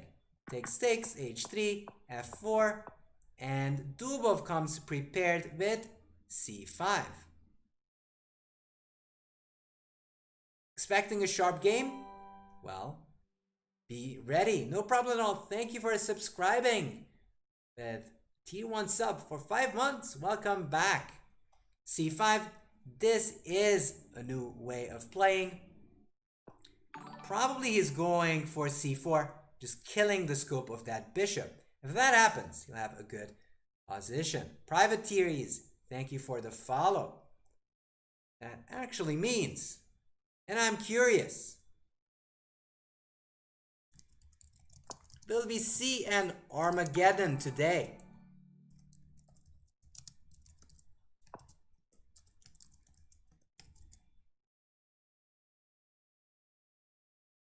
Pasqua, thank you for the follow. e5, c4, and if you take, that's actually suspicious. What takes? Wow, is that a piece sacrifice? You can take here because fg, and you're down a piece. Bishop f6. This must be some big preparation by Dubov. c4, wow. Bishop a4. So what's the idea? Is he going for a6, b5, trapping the bishop? Yeah, that could be something he could be looking for. Say a6. You can't really go knight d5 because there's always queen a5 check. Everything's hanging.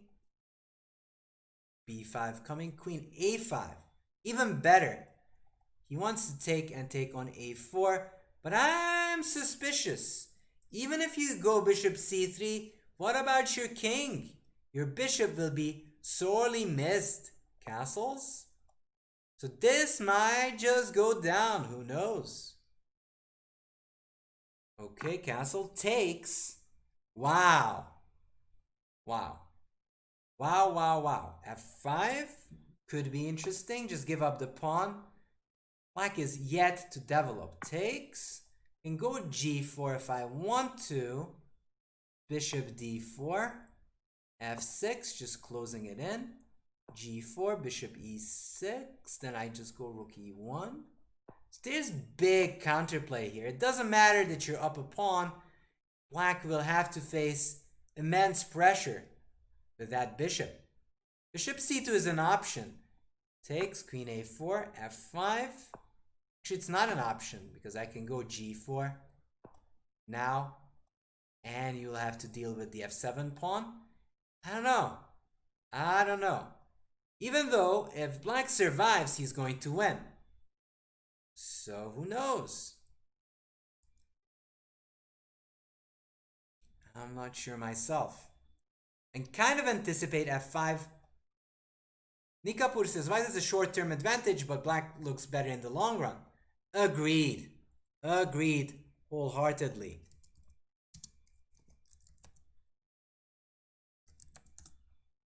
This looks very, very dangerous. Would you call it equal? I wouldn't dare call this equal. Probably someone's winning, kind of equal. Or both of them will play amazingly and they draw somehow. So Hikaru is still in tank. He plays bishop d4. He doesn't care about the pawn. He's going to go for f5 and g4. Maybe f6, then rook e1, pressing there. King f7, just defending. But even that case, can go this direction, takes here, threads there, here, boom! Queen f6, and it's just very good. Who do I think is better here? It's much easier to play these positions with white. But is white objectively better? I don't think so. So energized pawn, I think white has an easier play.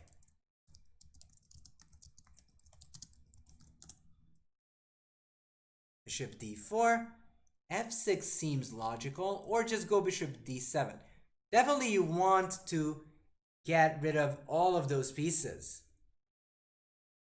Yeah, queen c6 looks ugly. However, if the queens are gone, then black is just fine. The black queen manages to build up a battery, then it'll get really sharp. Now, queen c6 looks ugly, but it's a good move. I definitely agree. Queen c6 was played. Very strong move.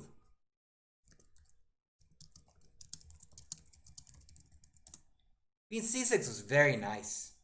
Hitting there and preparing a future b5, bishop b7. However, because of the raging attack on the king, I'm not 100% sure that black will anytime be worse.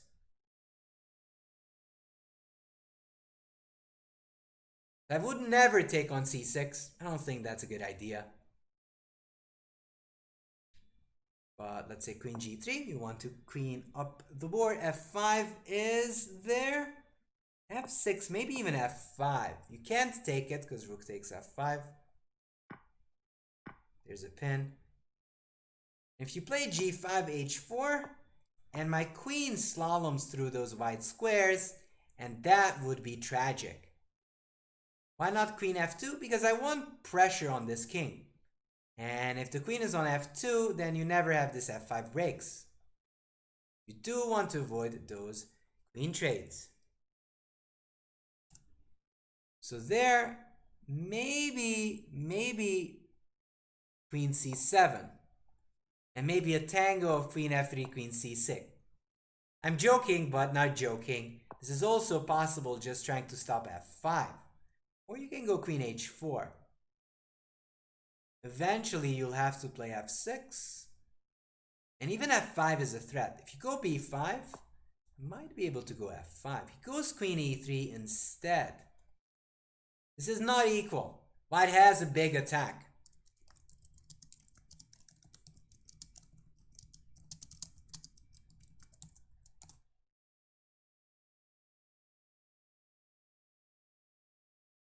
There, f5 is a command. So probably f6 makes sense some moment, but you do have to deal with that pawn. You cannot just give it up. Probably bishop e6, and if f5 gf, and you are running towards the tunnel just to hide away from all of those dangers. f5 gf, and the king runs away. And even though this looks dangerous, the king is just in time to evacuate. So that is definitely an option. f5, then gf.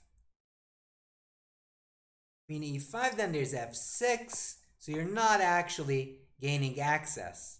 If the queen could enter, it would be checkmate on the dot. However, after f6, this bishop is defended and black is okay. Maybe rook e1, just pressing and building the tension. Again, maybe I can just evacuate with king f8. So f5 isn't really that dangerous. You have to make it dangerous as Razaev. It's very important to make it dangerous. So it will be dangerous once you have enough guys to invade with. But not here and not yet. And especially once he gets away, he'll be fine. Plays bishop f5. Wow, that looks like an aggressive way of solving the problems. He's probably saying, if you take, I take on c2, or just rook e8. I'm forcing the queen exchange, and then it's, well, even then it's not that clear, because your king is badly placed, probably very close to even. However, this bishop kind of locks this king into this little box. Well, you can go queen h4. That's also a possibility. Takes, takes. However, there might be a counterattack looming. It really depends who's faster in these type of positions. Played queen e5. Queen f6 is possible, or just f6. Oh, queen e5 here, queen e7.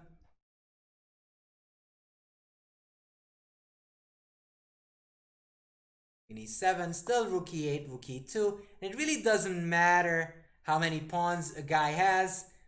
As long as everything's exchanged, it's a draw. Queen e5, and actually I think this can dwindle into a draw, but we don't know yet.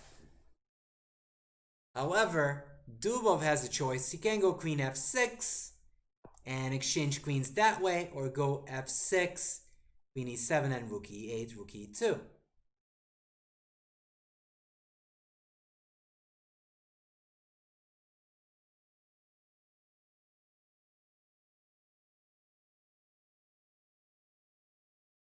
So he did actually play queen f6, takes.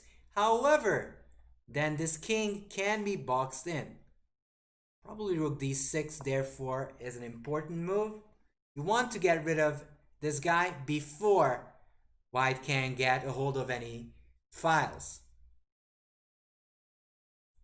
Bishop e5, probably, well, rook e6 is a little iffy. Maybe rook c6 and f6, just kicking this bishop out. Because even if you would get this file, I can play f6 and you'll be forced to close your rook. Bishop e5. So all honestly, no longer does Dubov have any real problems. Maybe he's a slightly bit worse, but it should be within the margin of a draw. Maybe we're seeing an Armageddon coming our way. Who knows? However, we're not there yet. A draw is fine. Question for who? So, it is time for me to ask the big question. Who are you rooting for?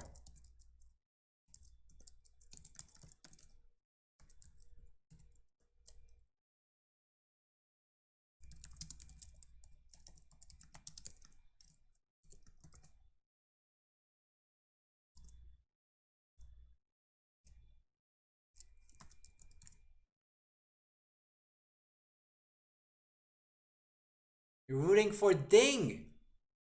Who decides the color? I think that's decided by the preliminaries, and I think, if I'm correct, Nakamura had the highest score.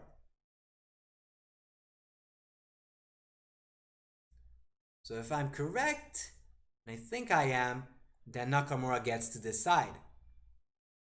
Hello there, none of your business.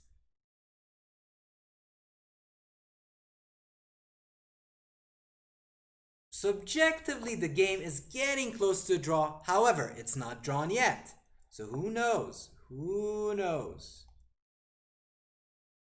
What is the royal game? We call the royal game chess. Benchstone. H5. So he's still trying to fix Nakamura's structure. However, if Nakamura manages to exchange the rooks, which shouldn't be that big of a problem, probably it will end up being a draw. A4, trying to fix the structure and trying to fix and target the B7 and A7 pawns. It is kind of tricky. You think it's going to be an Armageddon, Akash. Interesting. You're the only one rooting for the royal game. Wow. A4. So there is a chance that A5 could fix this pawn and maybe put pressure there. Is that enough for a victory? That's a different question. I'm not sure myself. Not sure myself.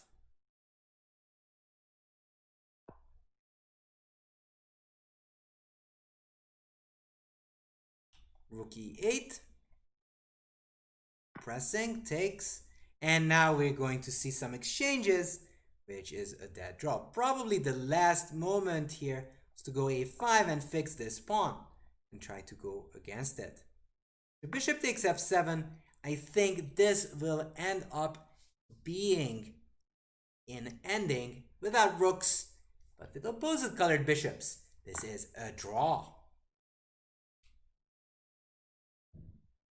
Takes, takes. Wow, some exchanges going on.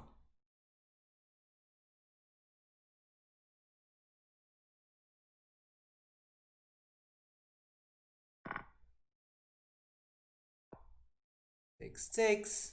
Yeah, and this is technically drawn. Takes, A5, G3. The kings walk up in the middle, and it's a draw. And unless this is not a bullet, then in that case, it's just a draw.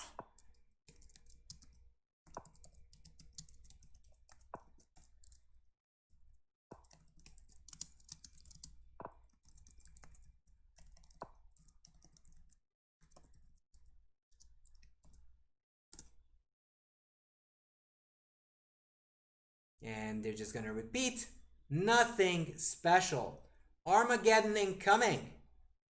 Dubov is a favorite. Wow. Right, so it kind of begs me the question. Which color would you take in the Armageddon game?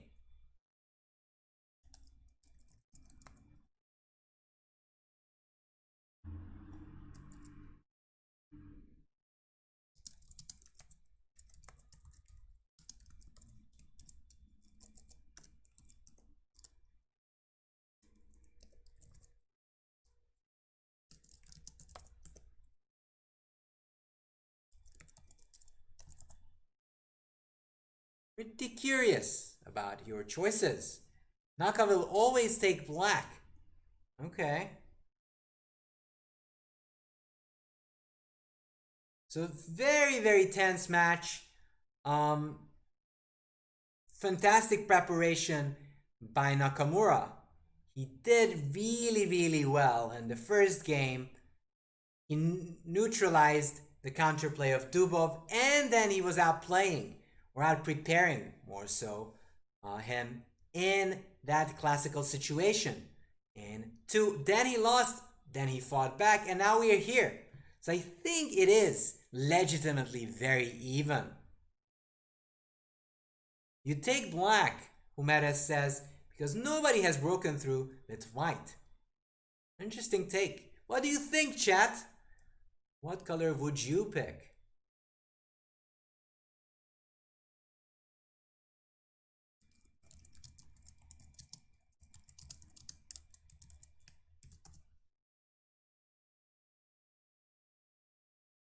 You would take black. Who would take white? Would anyone take white? I might take white. I might take white because if you get the initiative and you have ideas, you have more time and a good position. And that could mean a lot. However, it does have its downside.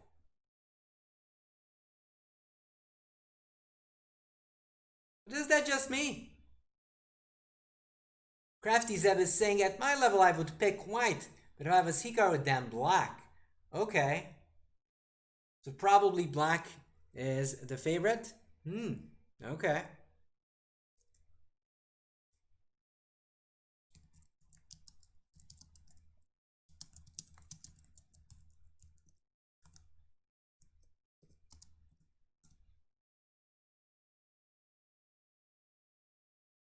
You would too, Casper?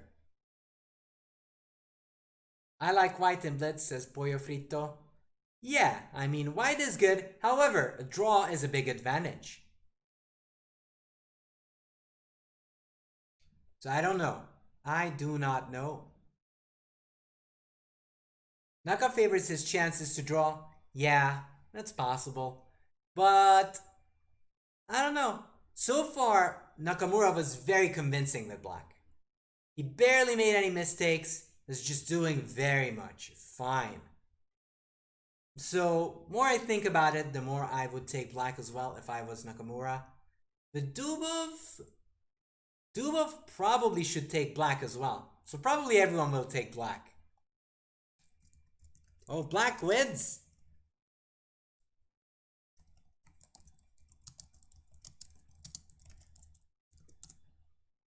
That's insane. Hey, people, be nice with each other.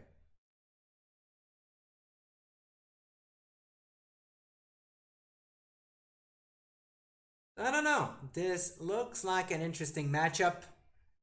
Wonder what's gonna happen next. But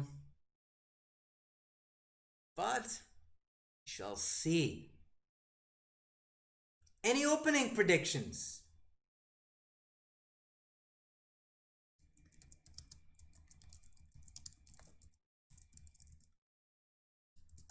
Which is kind of not surprising, if you can guess it. The French, yes, exactly. Because all of them are big on the French. Not really. They seem to be in the mood for some Jerome Gambit. Which is natural. Easy. The Traxler, you want to see it, Benchstone? Yeah. I've never seen the Traxler in my life. I mean, I've seen it, but never seen it in a live game, ever.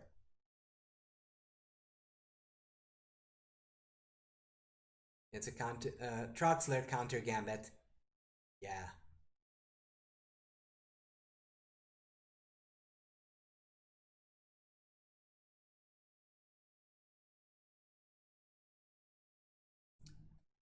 King's Gambit? Yeah, but nobody plays e4. Actually, that's not true. Maybe if he plays e4, and that could be an interesting move, chess student. Wow, that's a good idea. That's okay. I'm gonna ask this question because that's a good one.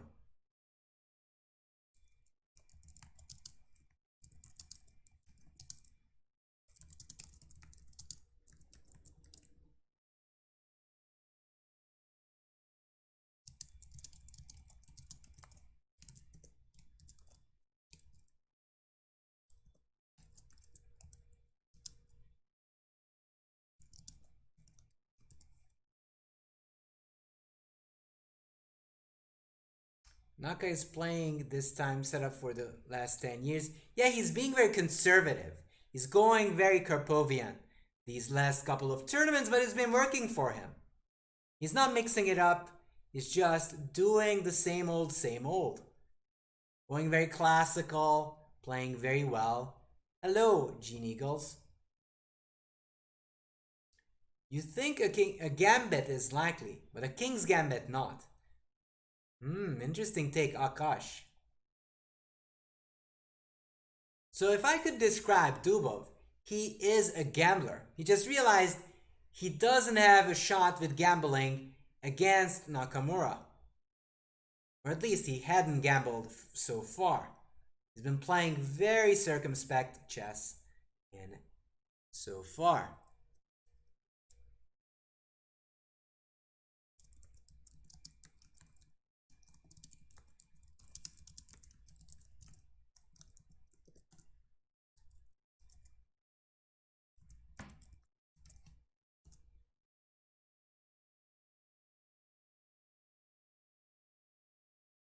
You feel like it would be a queen's gambit declined.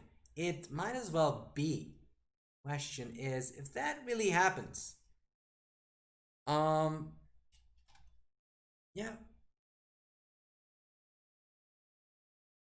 That is definitely one of those typical situations that might happen, but I don't think so.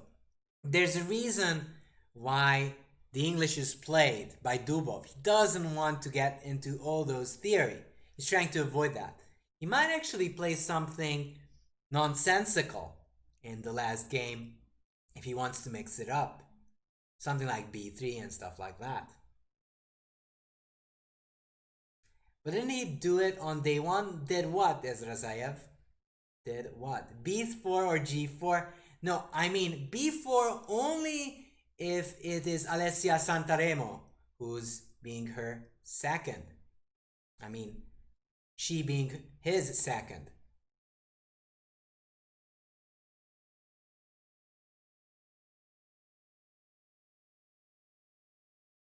But I doubt. He might do something interesting, but not too interesting. So I think as interesting as a Larsen variation.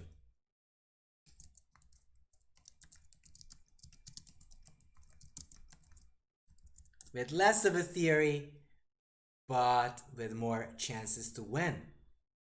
But I don't know. We shall see. He might as well just stick to c4. Both of them seem to be very consistent and conservative so far. No way, says the chat, would Dubov play the King's Gambit. Wow, you guys don't believe in miracles. That is a shame. Never give up on miracles. They can happen. And they often do.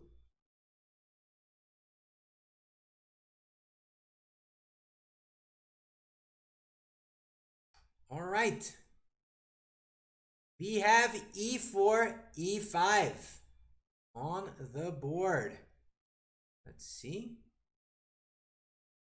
And soon it's going to start. e4. Get ready for evens. Will it be an evens now? Exactly, none of your business. Let's get ready for the grob. Okay. Here. Let's see. Broadcast. Okay, so here we are. Nope, it's the wrong one. It's not here yet. It is the e4, e5 system. It's a Vienna. As far as I see, it is a Vienna. Which is shocking, because that's a rare opening. What is the most dubious gambit you ever played in the OTB? Who knows? There's so many dubious things I've tried, and many chess players did. I do not know what it was, honestly.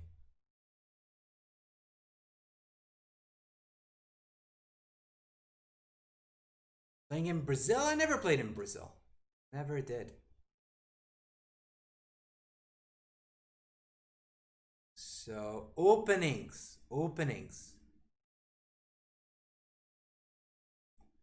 The heck? So, alright. So e4, e5, knight c3. Knight c6, g3, bishop c5. So they did play the Vienna, which is surprising. And this time, this position, it is like Dubov is playing with black. d3, a6, castle, bishop e6. So Dubov is playing the white pieces. h3, h6, king h2, d5, e takes, knight takes f4, f4, ef, bishop takes knight f4. Wow! So Dubov actually tricked him. Dubov actually tricked him. So Dubov is now threatening to take there. Oh, it's almost losing. Bishop e6 takes, and queen h5 check. You lose the piece. It's over. He missed this typical tactical idea. If knight e7 takes, queen h5 and you resign because it's mate, or queen takes d5. It's over. It's the Vienna. Let me upgrade this, make main line. Whoa! That is insane. It might be just game over. Match is saying, go Dubov. Wow, this is crazy. Played queen h5 now instead, but that's also completely winning because there's threats there on d5 and that's hanging, and that might be just over. He goes c6, but you can't just go knight d5. Everything's falling and it's just lost. It's just losing. Takes, knight e6. That's hanging, everything's hanging. It's just completely busto. Queen d6. You can take whichever pawn you want. It's not that easy still.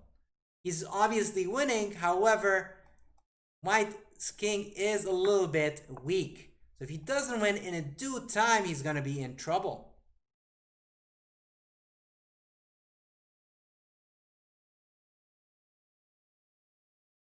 King d7.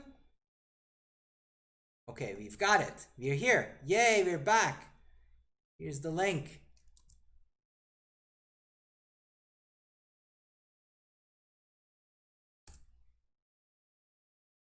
So we're back. King d7 takes. f7, bishop f4, and sadly, once Dubov gets the rook in, he's done for. So he has to sacrifice, but that's just losing. Queen g4 is coming. The king is in dire straits. How much that can happen?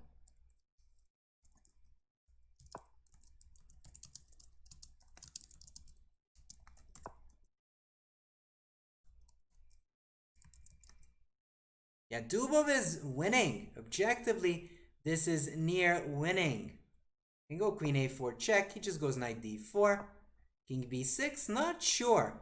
If you let that king escape, it won't be that clean and clear.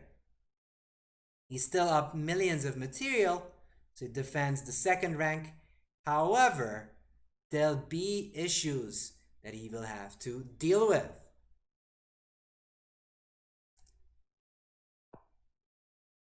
Rook there. King g2. Knight c6 takes. And he is just going to exchange pieces as he should. And that will make him and give him ample winning chance. Intelligent Rockstar, thank you for the follow. c6 probably takes, yep. And c3, just playing again. He's making sure everything's defended. Hikaru has a minute, 17 seconds to Dubov's 1 minute 27. Rook f5. Queen d4 maybe, but that does run into bishop c5, so make sure there's no move like that. g5 is an idea, so the queen has to move, probably back. g4, and then just start running the pawn. So Dubov made an extremely inspired choice of playing the Vienna. And with Nakamura being uncertain in that situation, got into trouble quite quickly. Queen takes, queen e3, and now the pawns just start roaming down the board. d4, he still has some fighting chances, but objectively, this is bad news. Just bad news. a5, a3, probably some pressure, but even if you take it, that ending is lost with the rook behind the pawn. In d3, yeah, this is the Armageddon game.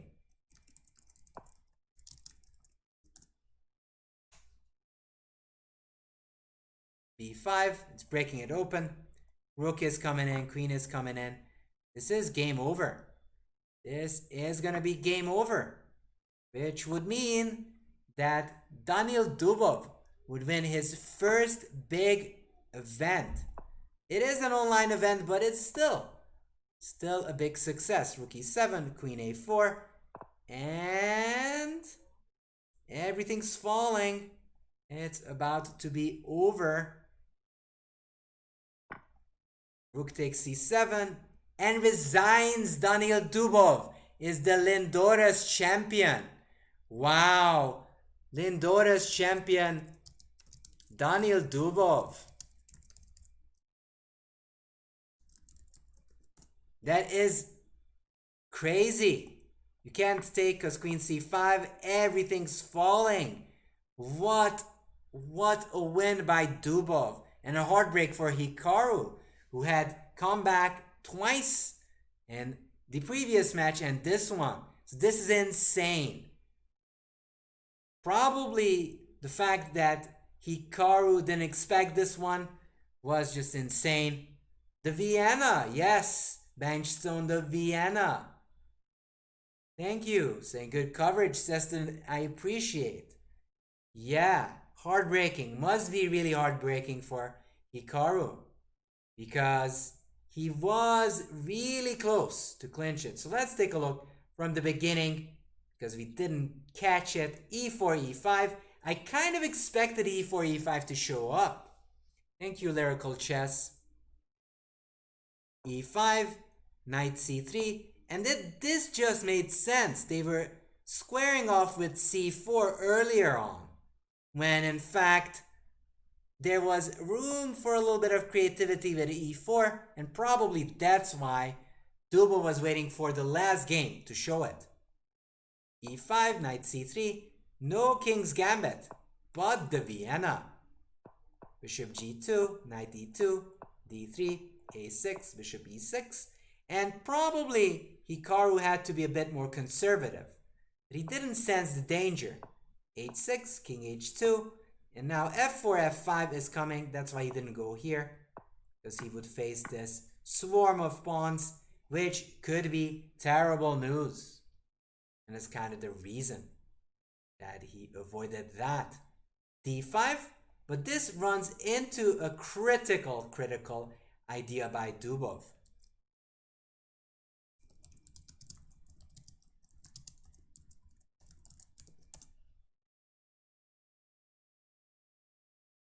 And here Nakamura misses f4, ef, bishop d5.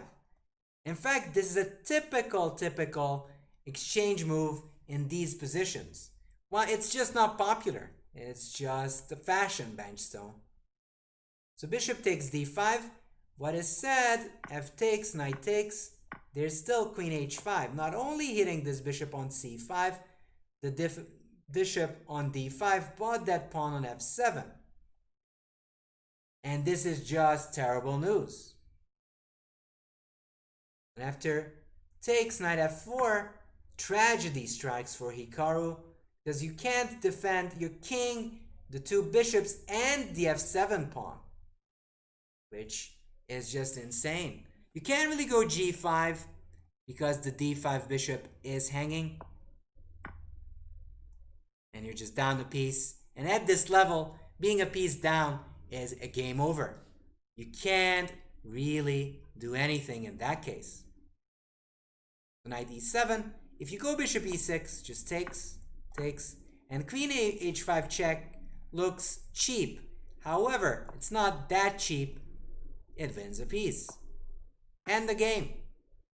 And that means that there are issues. Knight e7, queen h5. I think even knight d5 is winning. Knight d5 and queen h5. But instead he goes queen h5. Same old, same old. You can't even block, which usually works, because there's queen e5, and both the bishop and the rook on h8 is hanging. And that means it's game over. None of your business? Don't think so. Don't think that's named after me. It's called the center counter. c6 takes, knight e6, and here Dubov hits the jackpot. He's winning all of those pawns. Takes, but he's still on his toe. He knows that he needs to get these pieces in to develop first.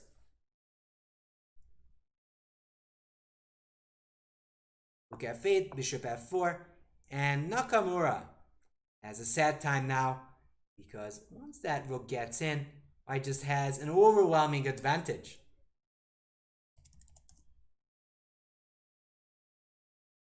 Rook f7 takes, bishop takes, still the best try by Hikaru by far.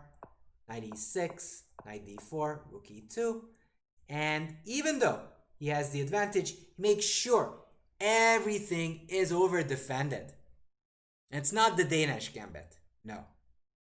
Rook f1, king g2, no mates because the rook is protecting them, and then this king will be in danger.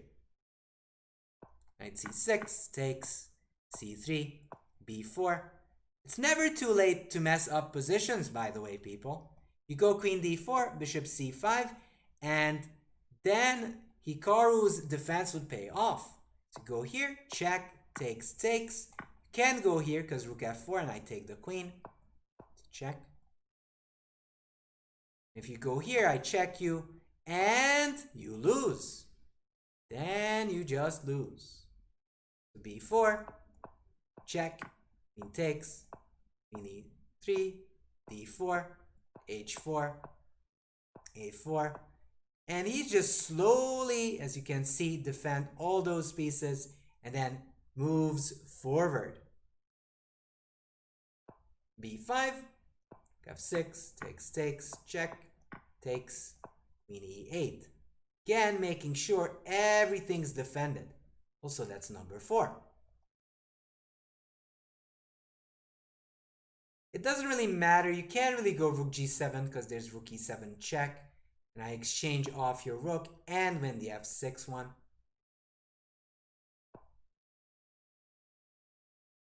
This is hanging after takes.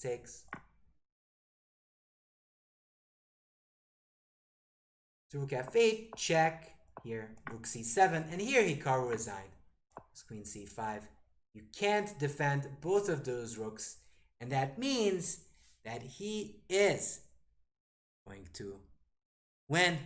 Hikaru resigned, and that means Dubov is the champion. Alright everybody, I really hope you guys enjoyed this lectures and slash streams on the Lindoras Abbey tournament. And I really hope to see you guys soon in the future. If you're interested, we are going to do a sub game review. If that is your thing, do check it out. We have a Discord. If you want to know when we go live and you want to hang out, play chess, we will play chess in the upcoming days. So if I were you, I would stick around for that one. Check out our Facebook or Discord. Should be fun. Should be fun, people. With that, have a good day or night wherever you are, and have a beautiful day. Bye-bye all.